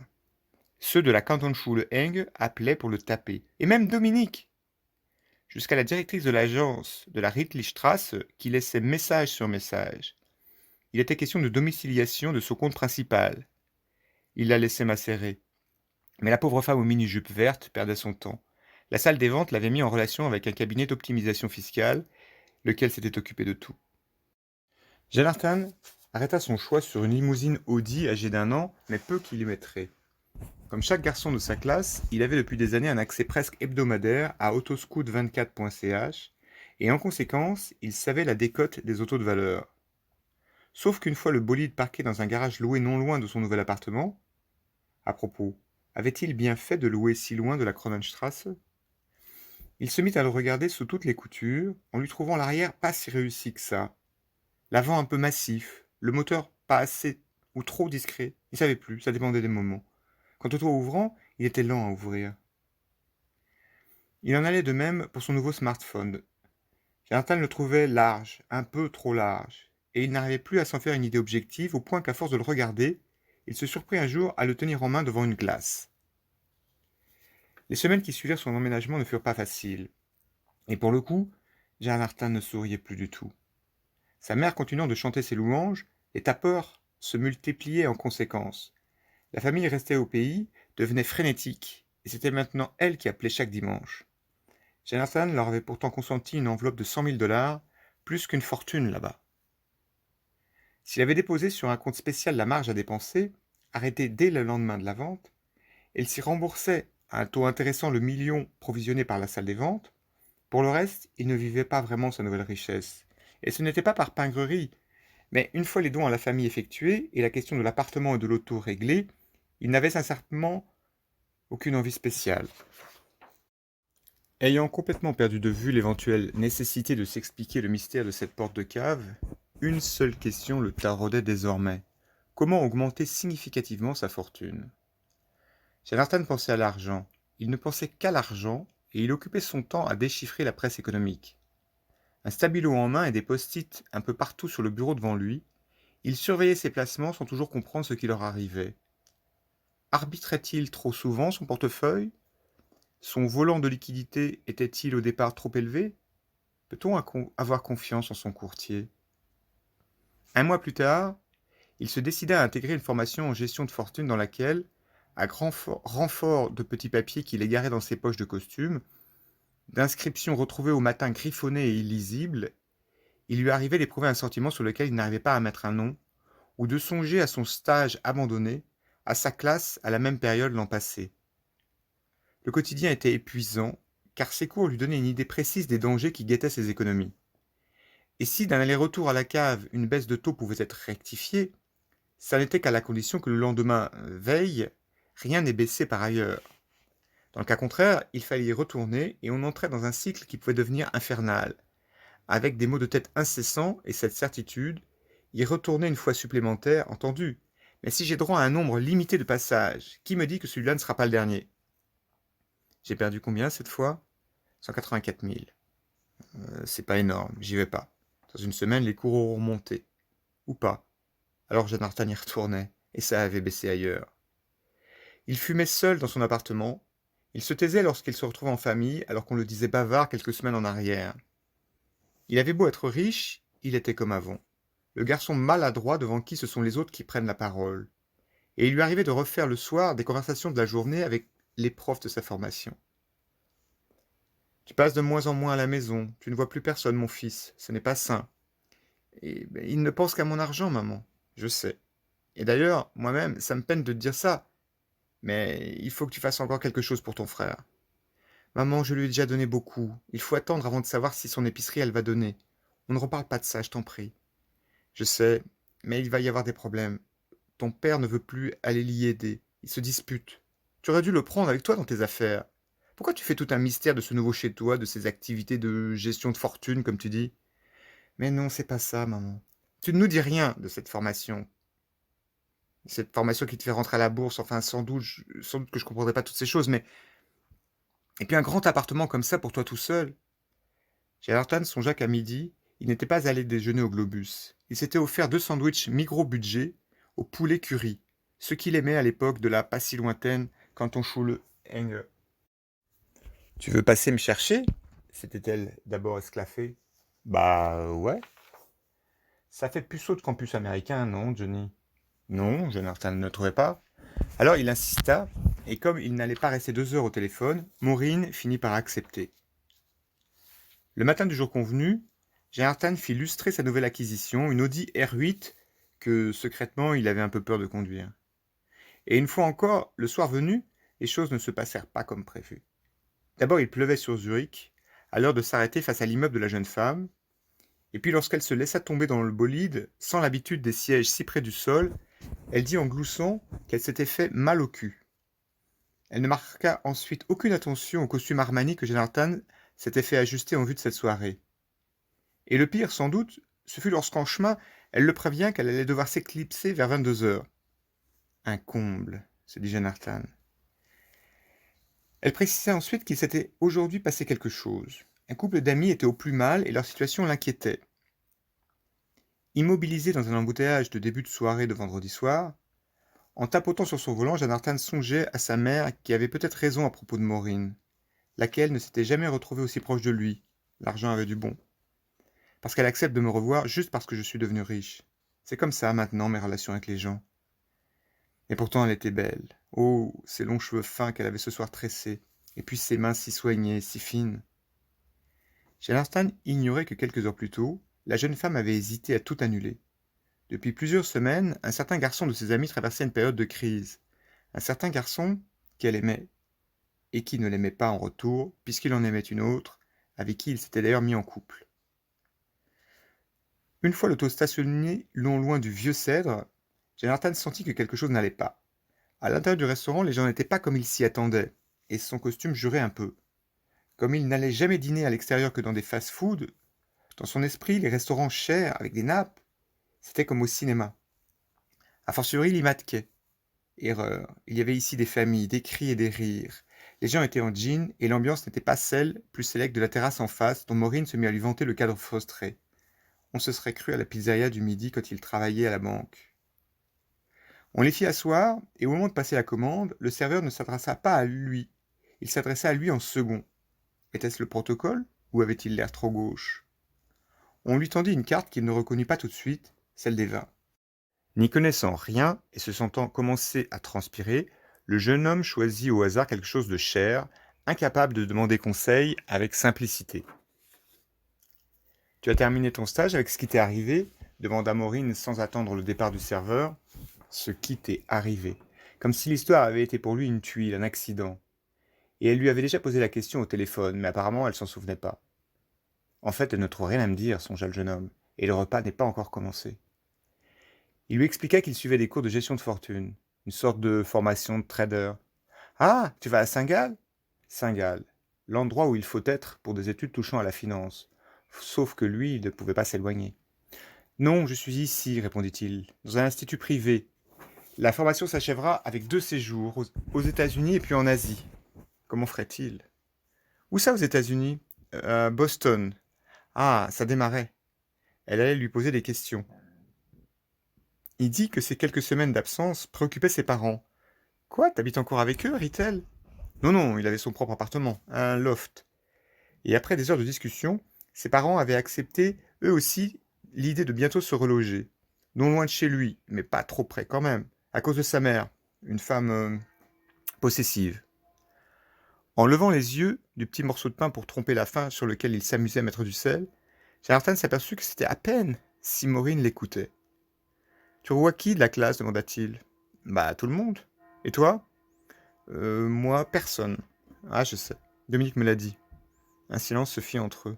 « Tu n'as pas trop changé, sourit-elle. Toujours aussi... Enfin, je sais pas dire. »« Toujours aussi quoi ?» incita Jonathan en souriant.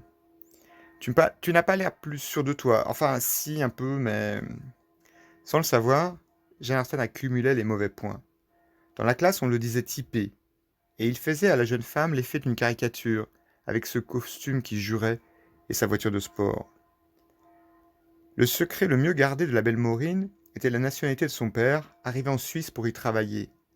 Longtemps hantée par la peur de ne pas devenir comme les autres enfants, elle détestait les canaux de télévision qu'on prenait le soir à la maison et menait depuis toujours une lutte vitupérante contre les habitudes familiales, les longs repas avec trop de gens, la cuisine lourde de ses grands-mères et tantes, les sujets de conversation liés à ce qui se passait au pays, et, et les garçons machos flambeurs qui se rêvent en BMW des signes extérieurs de réussite. Piégé dans ce restaurant libanais en compagnie du copain de classe lourdin qui m'est devenu millionnaire, avec ce qu'auraient été les conseils de sa mère si cette dernière avait pu imaginer un tel dîner, elle regrettait déjà d'avoir accepté, surtout un jour comme aujourd'hui. Pourquoi n'était-elle pas plutôt là-bas, auprès de ce garçon si différent, qui refusait son aide au moment où il allait si mal? Le serveur demanda si elle désirait goûter le vin, et Johnny la laissa faire, tout sourire, le même sourire qu'à Enge. Ce n'était décidément qu'un gamin, et ce le serait toute sa vie. Elle fit signe que le vin allait bien, termina son verre pour être servie. Ce soir, elle allait boire. La conversation s'entregroupa ensuite de longs blancs.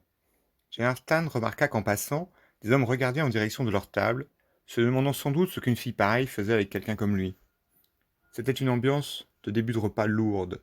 Et lorsque Maureen se resservit à boire, il pensa aux femmes de sa famille qui ne buvaient jamais d'alcool. Il avait été stupide de s'imposer, d'essayer pour voir. Mais pour voir quoi? Soudain, le portable de Maureen vibra. Elle s'excusa de devoir lire ses messages avant d'expliquer que c'était bien ce qu'elle craignait. Son amie, celle de ce couple qui allait si mal, l'informait que quelque chose était arrivé. Il fallait qu'elle rappelle. « Juste une minute, tu m'excuses, Johnny ?» Et sans attendre de réponse, elle se leva et se dirigea vers la porte du restaurant. En réalité, Maureen venait de mentir. Le message l'informait au contraire que maintenant tout allait mieux. Il s'était mis en tête même de sortir. « Allô, mais comment ça sortir? Sans toi ?» demanda Maureen en arpentant le trottoir en face du restaurant. « Oui, sans moi, répondit son ami. C'est gentil de me rappeler, mais tu n'aurais pas dû. Parce que ça va maintenant. Ce matin, il a failli se jeter par la fenêtre, mais ce soir, c'est oublié. Et il veut sortir où ça? Léger malaise à l'autre bout de la ligne. Il avait dit que l'endroit où il comptait se rendre ne regardait personne. Perfide, Maureen demanda. Ah bon, et ça t'inquiète pas, ça? Si, un peu. Son ami réfléchit à autre voix qu'elle pouvait toujours joindre des copains à eux pour savoir où il avait l'intention de sortir. Mais ça aurait été du flicage. Il y aurait bien une manière. Tu penses à quoi? Est-ce que Maureen n'accepterait pas de le croiser ce soir par hasard? Allez, elle pouvait lui rendre ce service. C'est juste histoire de voir comment il va. Et puis tu me rappelles ensuite, discrètement. Sincèrement, je sais pas. Tu comprends? S'il me voit dans les parages ou apprend que je contacte des amis pour le surveiller, il va s'énerver. Mais si c'est toi, ça restera entre nous. Tu fais le tour des endroits où on va toujours et tu fais comme si tu étais là par hasard. Elle indiqua ensuite plusieurs noms de bars et discothèques où Maureen se serait de toute façon rendue. Franchement, je sais pas, répondit Maureen en se mordant la lèvre. Allez, tu ferais ça pour moi. C'est que je suis invité en ce moment. Oui, tu m'as dit, mais après. Écoute, je sais pas, je te rappelle. Troublée, la jeune femme raccrocha. C'était l'occasion ou jamais de faire pencher la balance de son côté. Avec un curieux sourire sur les lèvres en se réinstallant à table, et pendant que Jonathan la questionnait sur ce qui arrivait, la jeune femme se demanda s'il fallait ou non se réjouir qu'il aille mieux. Elle répondit que sa copine traversait une période compliquée avec son ami, et que tous les deux n'allaient vraiment pas bien du tout. Il avait menacé de se tuer, expliqua-t-elle. Heureusement, au dernier moment, il ne l'avait pas fait, mais il s'en était fallu d'un cheveu. Au fait, ne serait-il pas plus prudent de rappeler tout de suite pour dire qu'elle était d'accord? Sa copine pouvait réfléchir et demander ce service à quelqu'un d'autre. Et puis pourquoi ne pas l'appeler lui directement? N'y tenant plus, et alors que Johnny commentait les plats qui refroidissaient devant eux, brusquement Maureen s'excusa à nouveau, et puis elle se leva de table comme un automate et ressortit dans la rue. Songeant encore à sa mère, si fière de lui, Jonathan considérait comme une humiliation de se retrouver seul à une table de restaurant. Alors quoi? Se lever lui aussi, disparaître sans rien expliquer, et rentrer dans son grand appartement vide? N'avait-il pas organisé ce rendez-vous, surtout pour parler à quelqu'un? En voiture la veille, pendant ses trajets sans but qu'il faisait parfois la nuit, il avait inventé des dialogues imaginaires où il racontait son histoire à une jeune femme qu'il comprenait. Enfin, pas toute son histoire. Et dire que dans l'après-midi, il avait acheté des préservatifs. Non mais quel con je fais. Le même jour, lendemain, mais en jean cette fois. « Attention en t'asseyant, le siège est bas !» Ah oui, c'est vrai. C'est marrant, je n'avais jamais pensé à ça en regardant ces voitures. On a l'impression d'être au niveau de la route.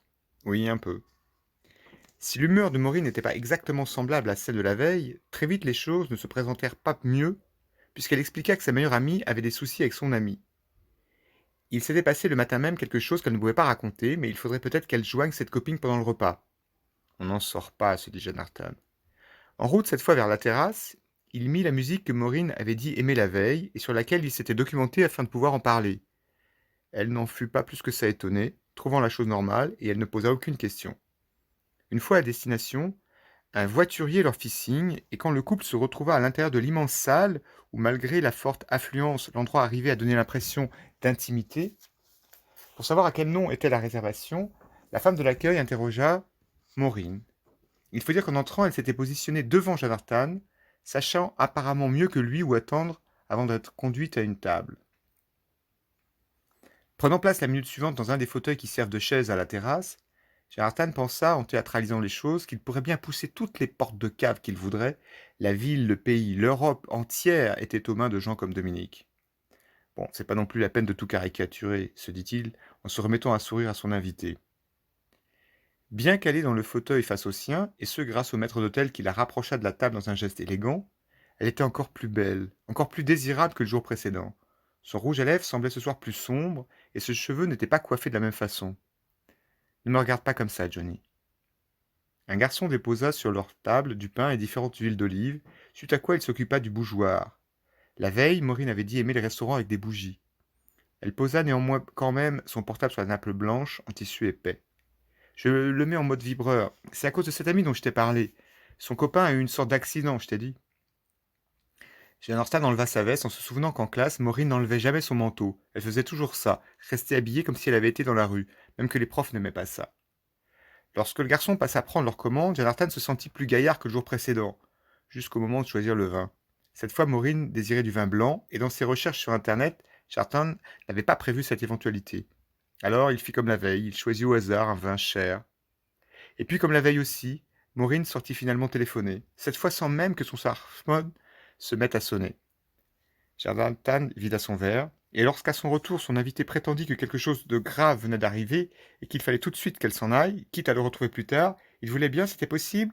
Le jeune homme ne répondit rien. Il continua de la regarder en souriant.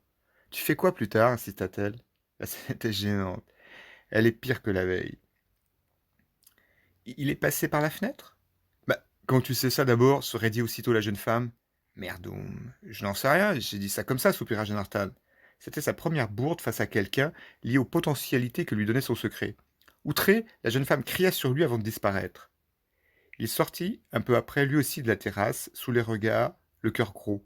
Il avait un don, une chance, la magie dirigeait sa vie, mais rien n'allait comme il voulait. Maureen avait cru qu'il l'avait suivi dans la rue en se cachant pour espionner sa conversation téléphonique.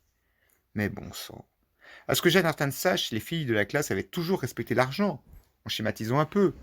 Or, même devenu riche, lui, on ne le respectait pas. Cave. Tant valait mieux tout effacer. Le lendemain, assis dans son appartement, face à plusieurs écrans 30 pouces où l'évolution de ses placements s'alignait en temps réel, des courbes pas assez verticales ou trop verticales, des courbes d'un seul coup stressantes, c'était selon, le menton dans les mains, Jonathan réfléchissait. Sa fortune n'augmentait pas assez vite et il n'avait aucune idée de comment faire évoluer la situation. Changer de voiture n'était désormais plus une source de plaisir, ça le fatiguait plus qu'autre chose, et en passant de l'Audi à une Porsche 4 places, il eut cette fois à peine l'auto dans son garage, la désagréable impression qu'il ne serait jamais satisfait, qu'il venait de faire un caprice en direction d'une auto pas faite pour lui, une auto statutaire, voire une auto de vieux, quand sa mère répétait qu'il n'était qu'un gamin n'ayant encore rien vécu. Aujourd'hui, mon fils, quelqu'un ne se définit plus par sa voiture, il te faut une famille. Sa mère ne lui faisait même plus de scène. Elle disait ce qu'elle avait à dire, puis elle le regardait sans comprendre, avant de secouer la tête, réellement peinée, sortant parfois en direction du placard sur le balcon pour qu'il ne voie pas ses larmes. Je me demande bien à quoi ça sert de si belles autos, et où tu vas quand tu t'en vas. Elle ne lui reprochait même plus la dépense, et c'était comme si Jonathan s'en sentait davantage coupable. En outre, ce qu'elle disait était fondé puisqu'il conduisait des heures entières en roulant comme dans la chanson With no particular place to go. Il finit par troquer la Porsche pour une Jaguar, trouvée sur Comparis avec seulement 30 000 km au compteur. Bon, elle était rouge, et le rouge, normalement, 2 semaines. La Jacques parvint à le satisfaire 2 semaines.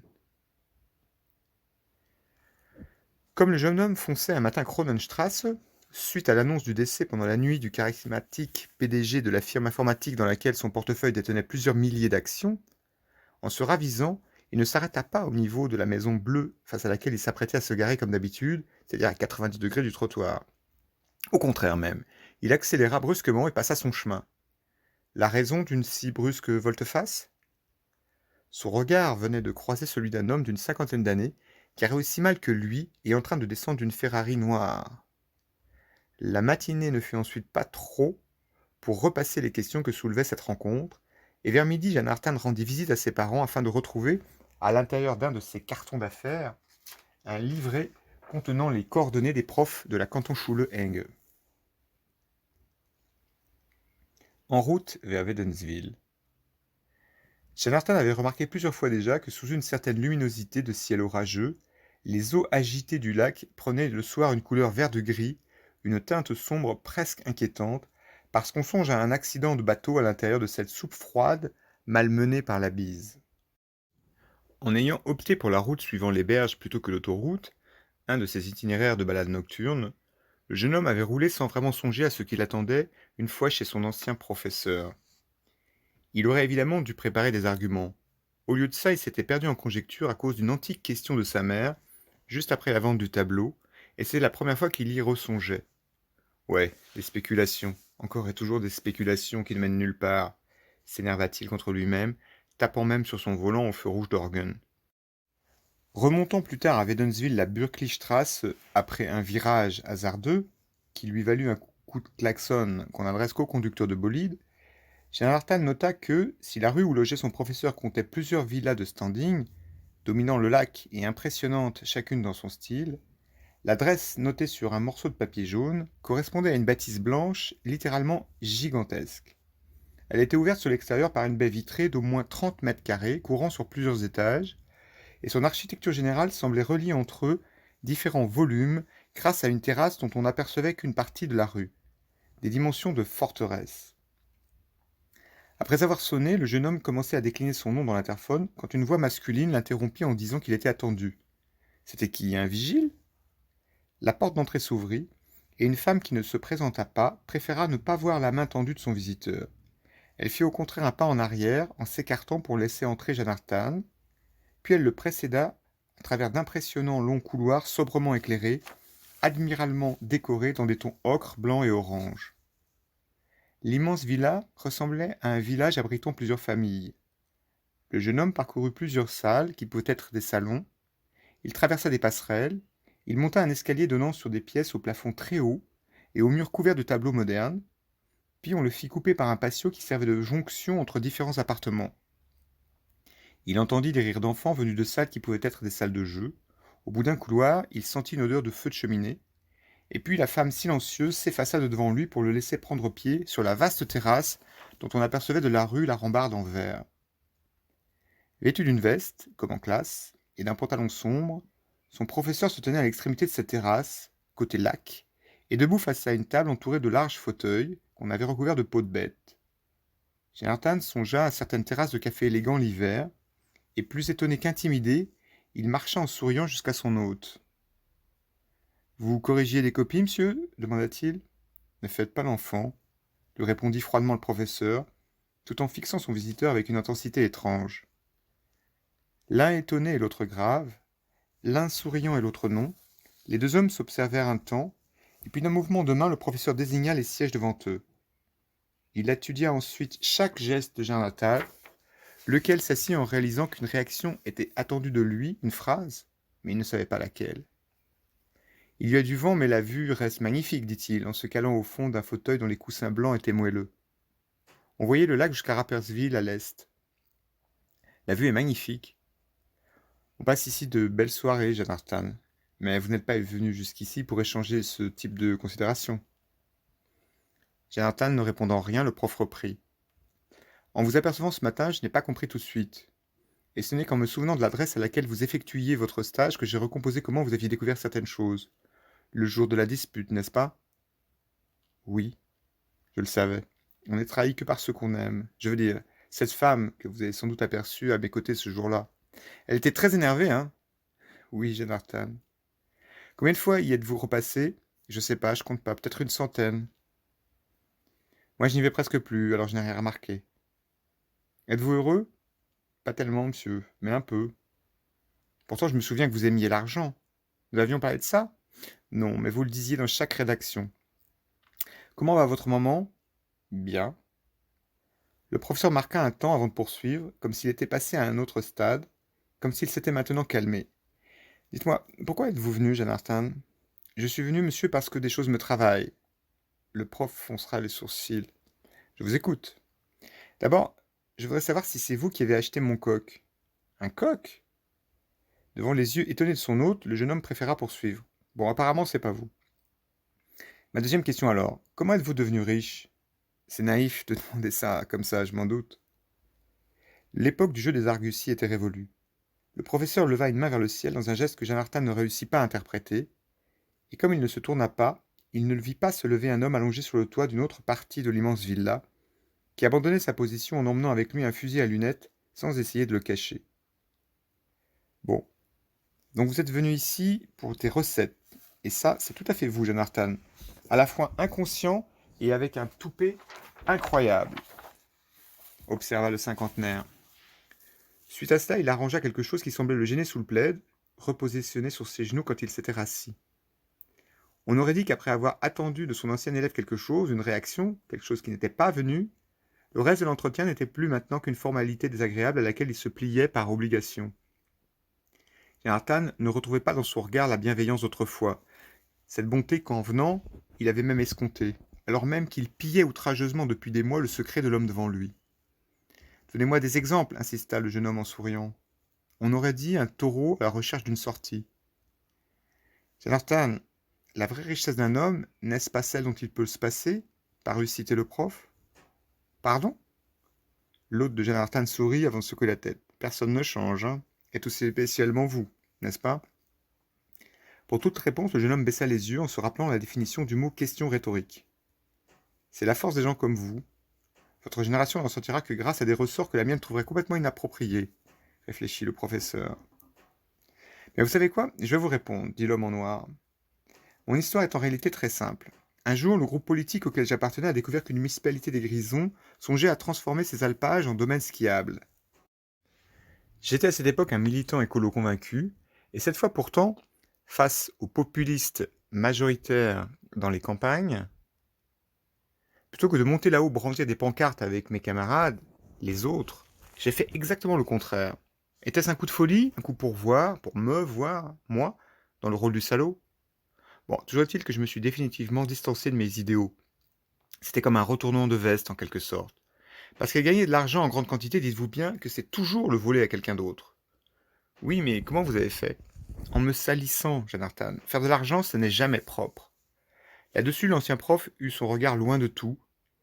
Et puis, comme Jonathan attendait sans bouger, il finit par reprendre avec la patience d'autrefois. Jonathan, on croit des années en des valeurs. Et soudain, on s'aperçoit que tout est truqué. Je ne comprends pas. Jonathan, je me croyais un militant sincère, et la cave m'a montré qu'on ne nage pas à contre-courant de son époque. Il faut relire les cyniques grecs, Jonathan, Antisthène, Diogène, ou même leurs disciples, Monime, Cratès, Ménippe. Vous avez fait quoi dans cette station de ski? Interrompit le jeune homme. Le professeur soupira. Peut-être est-ce que, pour vous, rien ne changera jamais. De façon très pragmatique, je me suis arrangé pour que le conseil municipal soit ajourné. J'ai racheté plusieurs propriétés et un an plus tard, lorsqu'on a revoté le tracé de la future station, mes terrains étaient devenus incontournables. L'endroit allait devenir un des domaines skiables les plus courus du pays. Ouais, jackpot quoi.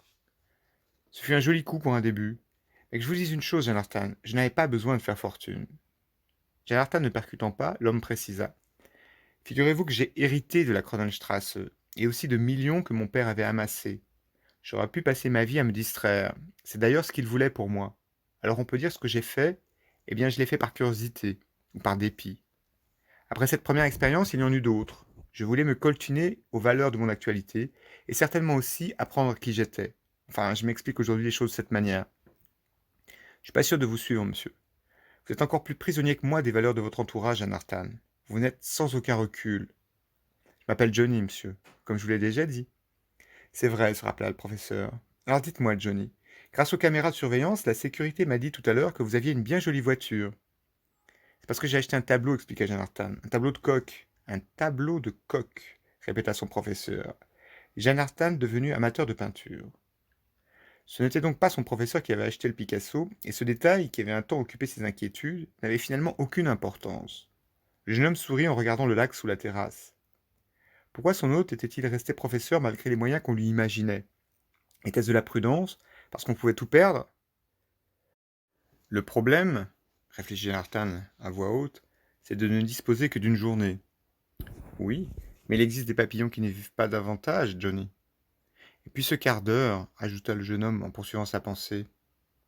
Dites, il n'y a que nous deux qui connaissions cette cave? Parmi les vivants, oui, nous deux. Lorsque j'ai découvert pour la première fois cette porte, nous étions 4 à en connaître l'existence. Et chose amusante, figurez-vous que l'un d'entre nous la connaissait comme vous, c'est-à-dire par indiscrétion. Qu'est-il devenu demanda Janartan, pas sûr de l'expression par indiscrétion. Vous l'avez devant vous. Mon père avait essayé toute sa vie de nous en tenir à l'écart, ma mère, mes frères et moi. Que sont devenus les autres? Mort violente pour 2 d'entre eux, vieillesse pour le dernier. Pardon, mon père. Il est décédé à l'âge de 98 ans. Il a dû avoir une belle et longue vie, si l'on veut. C'est lui qui a tué les 2 autres. Son visiteur semblant soudain troublé, le professeur précisa. Ne vous formalisez pas comme ça, Janartan. Le premier a été tué parce qu'à force de tourner en rond sans comprendre, il s'était mis à délirer. Il voulait faire intervenir l'armée, mêler la communauté scientifique à toute l'histoire. Hein. Et l'autre demanda Janartan au bout d'un instant. J'ignore de quelle façon il est mort. C'était un clochard. Hein? Vous avez bien entendu. Et fatigués de croiser un marginal haineux passant et repassant sous leurs fenêtres, les habitants des rues environnantes commençaient à poser des questions. C'était avant que mon père ne rachète tout l'ensemble, les immeubles autour. Figurez-vous que ce clochard était l'arrière-petit-fils de l'entrepreneur en maçonnerie qui avait bâti l'immeuble au-dessus du trou. Cet entrepreneur aurait dû savoir des choses. Mon père a fouillé ses archives, mais en vain. Et donc vous ne feriez jamais une chose pareille, Janartan. Quoi donc? De tuer. Mais, bien sûr que non, monsieur. Savez-vous qu'en me croisant étendu dans notre couloir préféré, si vous ouvriez la porte en me tenant sans me réveiller, vous remonteriez seul, j'aurais disparu? Pourquoi? Aucune idée. C'est une information que je tiens de mon père. Mais de là à tuer. Johnny, c'est comme la fièvre de l'or. Elle mène chacun à ses propres limites. Quand même. Le prof secoua la tête. Son ancien élève ne comprendrait jamais la vie. Je me suis tout à l'heure imaginé que vous veniez ici dans l'intention de m'éliminer, Janartan. Hein? Mais oui, ne vous offusquez pas comme ça tout le temps. Cette journée qu'on vous donne rend égoïste. Elle nous rend aussi peureux, obnubilés, malades, avides. Oui, mais de là... Réfléchissez. La cave nous impose un destin minable. Prenez mon exemple. Si je résume, j'ai fait quoi? En voulant apprendre des échecs, j'ai vécu 200 fois la même journée. Je me souviens, c'était un 1er décembre, et le maître me recevait tous les matins en me voyant pour la première fois. J'ai su jouer aux échecs, ouais, et alors? Suis-je devenu un stratège engagé à l'ONU pour faire avancer la paix dans le monde? Non. Je n'ai rien fait de tout ça. Oh, j'ai bien évité 1 ou 2 incendies. J'ai même empêché un déraillement. Mais tout ça dans les parages de Zurich, parce qu'il nous est impossible de nous éloigner. Alors à quoi bon faire le bien dans son village natal quand le reste de la planète s'écroule? Cette fois, Janartan avait quelque chose à répondre. Moi, je pense qu'il y a dans le monde des centaines de caves comme la nôtre et qu'elles restent secrètes parce que si un Gugus le fait savoir, le premier qui y pénètre revient la veille et l'empêche de le divulguer.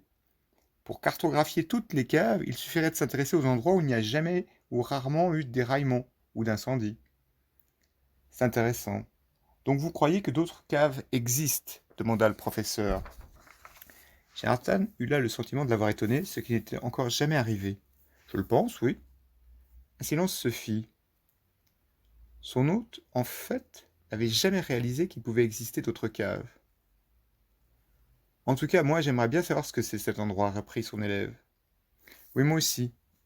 Mais j'imagine que l'amateur de chiffres que vous êtes, enfin que vous étiez, s'est forgé un début d'explication du côté de Poincaré ou de Trinh Xuan Tuan. Je veux dire la science, la rationalité, ces domaines. Pour ma part, j'y arrive par Borges, Georges-Louis Borges et l'Aleph. C'est une nouvelle.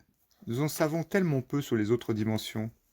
En clair, Jonathan, face au mystère de l'univers, l'homme du XXIe siècle est aussi démuni qu'une fourmi qui marche sur un écran d'ordinateur. Mais vous avez cité des noms que je ne connais pas, monsieur. Je ne lis pas. Ce sont des scientifiques, laissez tomber. Au début, j'ai bien lu un peu aussi, des trucs sur Internet. Les deux hommes restèrent pensifs un long moment. Non loin, le vent qui s'était levé faisait claquer contre son manche un câble de parasol géant.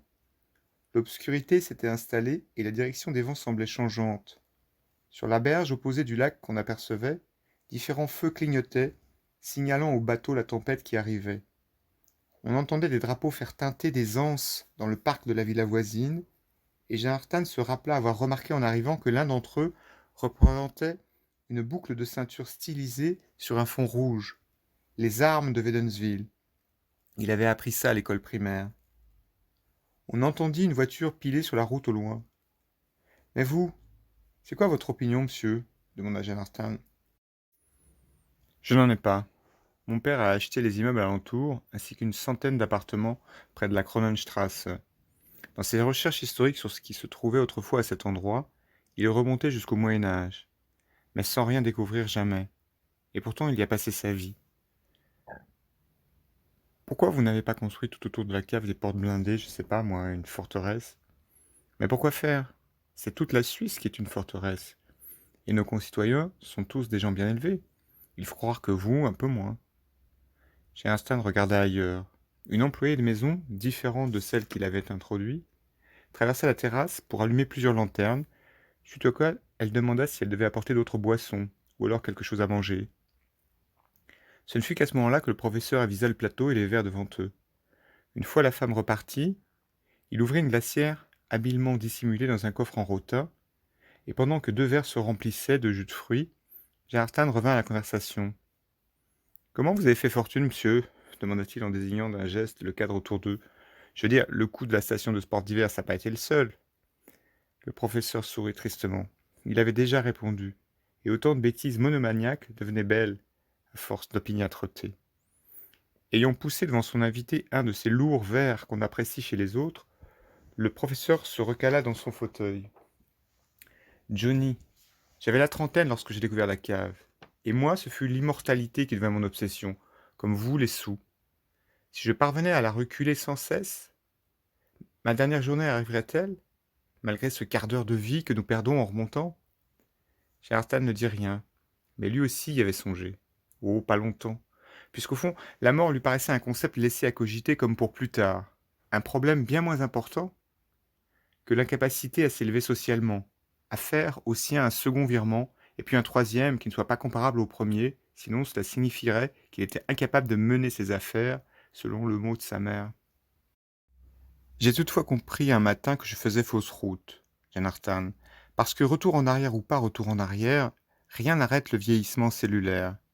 Et ce n'est qu'à partir de cette évidence, écœuré par ce zapping infernal qui était devenu mon existence, que je me suis tourné vers le présent, vers mon présent, vers l'envie de construire mieux le futur qui allait être le mien ou celui des miens. Alors je n'ai plus gommé à tout bout de champ et je suis resté dans le réel. Le futur, c'est de prévoir, prévoir en restant capable de se laisser surprendre, bien sûr. Ouais, mais le futur, monsieur, ça non plus, je sais plus trop ce que ça signifie, réagit Jonathan. Un jour, une manif dégénère, et puis je descends à la cave et le lendemain, même jour, la manif ne remportera aucun succès. Elle ne réunit pas de participants à cause de la pluie. Un jour, la terre tremble, et le lendemain pas. Tout est comme pareil. Jonathan, c'est vrai, tout est contingent, conjoncturel, et sans consistance peut-être. En fait, c'est la notion de causalité qui est à remettre en question. La causalité nécessaire, je veux dire. Les causes produisent des effets qui n'ont historiquement rien d'absolu. Vous et moi avons la chance, ou la malchance, d'avoir découvert ça. Les sociétés des hommes naviguent dans le flou et dans l'à peu près. Et si ce n'est pas notre civilisation qui avance, ce sera la 3e ou la 4e suivante. La planète se fout de la disparition des dinosaures, comme elle se fout de ce qui nous arrive. Les valeurs d'une civilisation sont comme une coquille de noix qui tressaute dans le ruisseau du temps. Alors quand je disais futur, je ne m'intéressais pas à ce qui arrivera dans les 24 heures. Je pensais au long terme à notre échelle, humblement, c'est-à-dire à se concentrer sur le premier cercle autour de soi. Et puis la jeunesse, d'où job de prof peut-être. D'où mon intérêt paradoxalement égoïste pour mes enfants et petits-enfants, lesquels vivent tous ici. Je leur enseigne des valeurs dont vous semblez cruellement manquer, mais qui ressurgiront un jour, je veux le croire. Je veux le croire pour eux. Tout cela est classique et je le reconnais. Faire des choses sur une petite échelle, chérir les siens, cultiver son lopin de terre. Vous vous souvenez de Voltaire? Non? Ouais, bien sûr. Figurez-vous que comme mon père, j'ai décidé de ne pas transmettre notre secret à mes enfants. J'ai vu cette cave siphonner des existences et je ne souhaite pas la même vie à Paul et Pacôme, mes deux garçons. Vous savez, Bill Gates prétendant qu'il déshérite ses enfants à 95%, c'est la même chose. Face à la plus totale incompréhension sur les traits de l'ancien élève, une dernière fois, le professeur prit sur lui de préciser sa pensée. Jonathan, Johnny, chaque aube restera vide si celle de la veille a déjà été vide. J'ai longtemps vécu comme un môme capricieux désirant rejouer des parties d'échecs à peine entamées. Mais ça ne mène à rien, croyez-moi. Recommencer à chaque erreur est une perte de temps. Quand on démarre une partie, il est bien plus prospectif de savoir qu'on va se battre en assumant les pièces perdues. Alors adieu l'immortalité. Vivre aujourd'hui bien, intensément, transmettre des valeurs qui ont de la valeur justement, c'est ça vivre, ou avoir vécu. Pourtant, il n'y a pas de pourtant, Jonathan. Les empreintes dans le sable la première fois font aussi partie de ce que vous devenez. Alors apprenez à assumer le présent au lieu d'alimenter une virtualité qui jamais ne ressemblera à rien de tangible. L'état actuel de la planète est lié à cette procrastination, à cette vie au-dessus d'un filet avec l'idée de pouvoir tout arranger plus tard. Et pour rappel, l'argent n'est rien d'autre que de la virtualité, Jonathan. Donc en l'amassant ou en le dépensant pour soi, vous perdez votre temps. Parlez plutôt à vos voisins. Tentez d'exister face au réel tel qu'il se présente. Voilà le premier pas. Vous rêvez de plier l'actualité à vos rêves? Eh bien, vous ne pourrez jamais le faire si vous zappez la première étape, qui consiste à réagir à votre échelle au monde tel qu'il est. Au monde tel qu'il est et non pas tel qu'il devrait être. Le professeur expliqua ensuite longuement pourquoi tout le reste n'était que piétinement, sauf que Jonathan n'écoutait plus, parce que ce n'était pas ce qu'il était venu entendre. Et bien plus tard dans la nuit, les choses prirent une tournure étonnante, car en raccompagnant à l'aube son élève, le professeur commençait au fond de lui à envisager de céder à son visiteur l'acte de propriété de la Kronenstrasse. Jonathan l'accepterait sans se douter de ce qu'il attendait, et peut-être que cela valait mieux ainsi.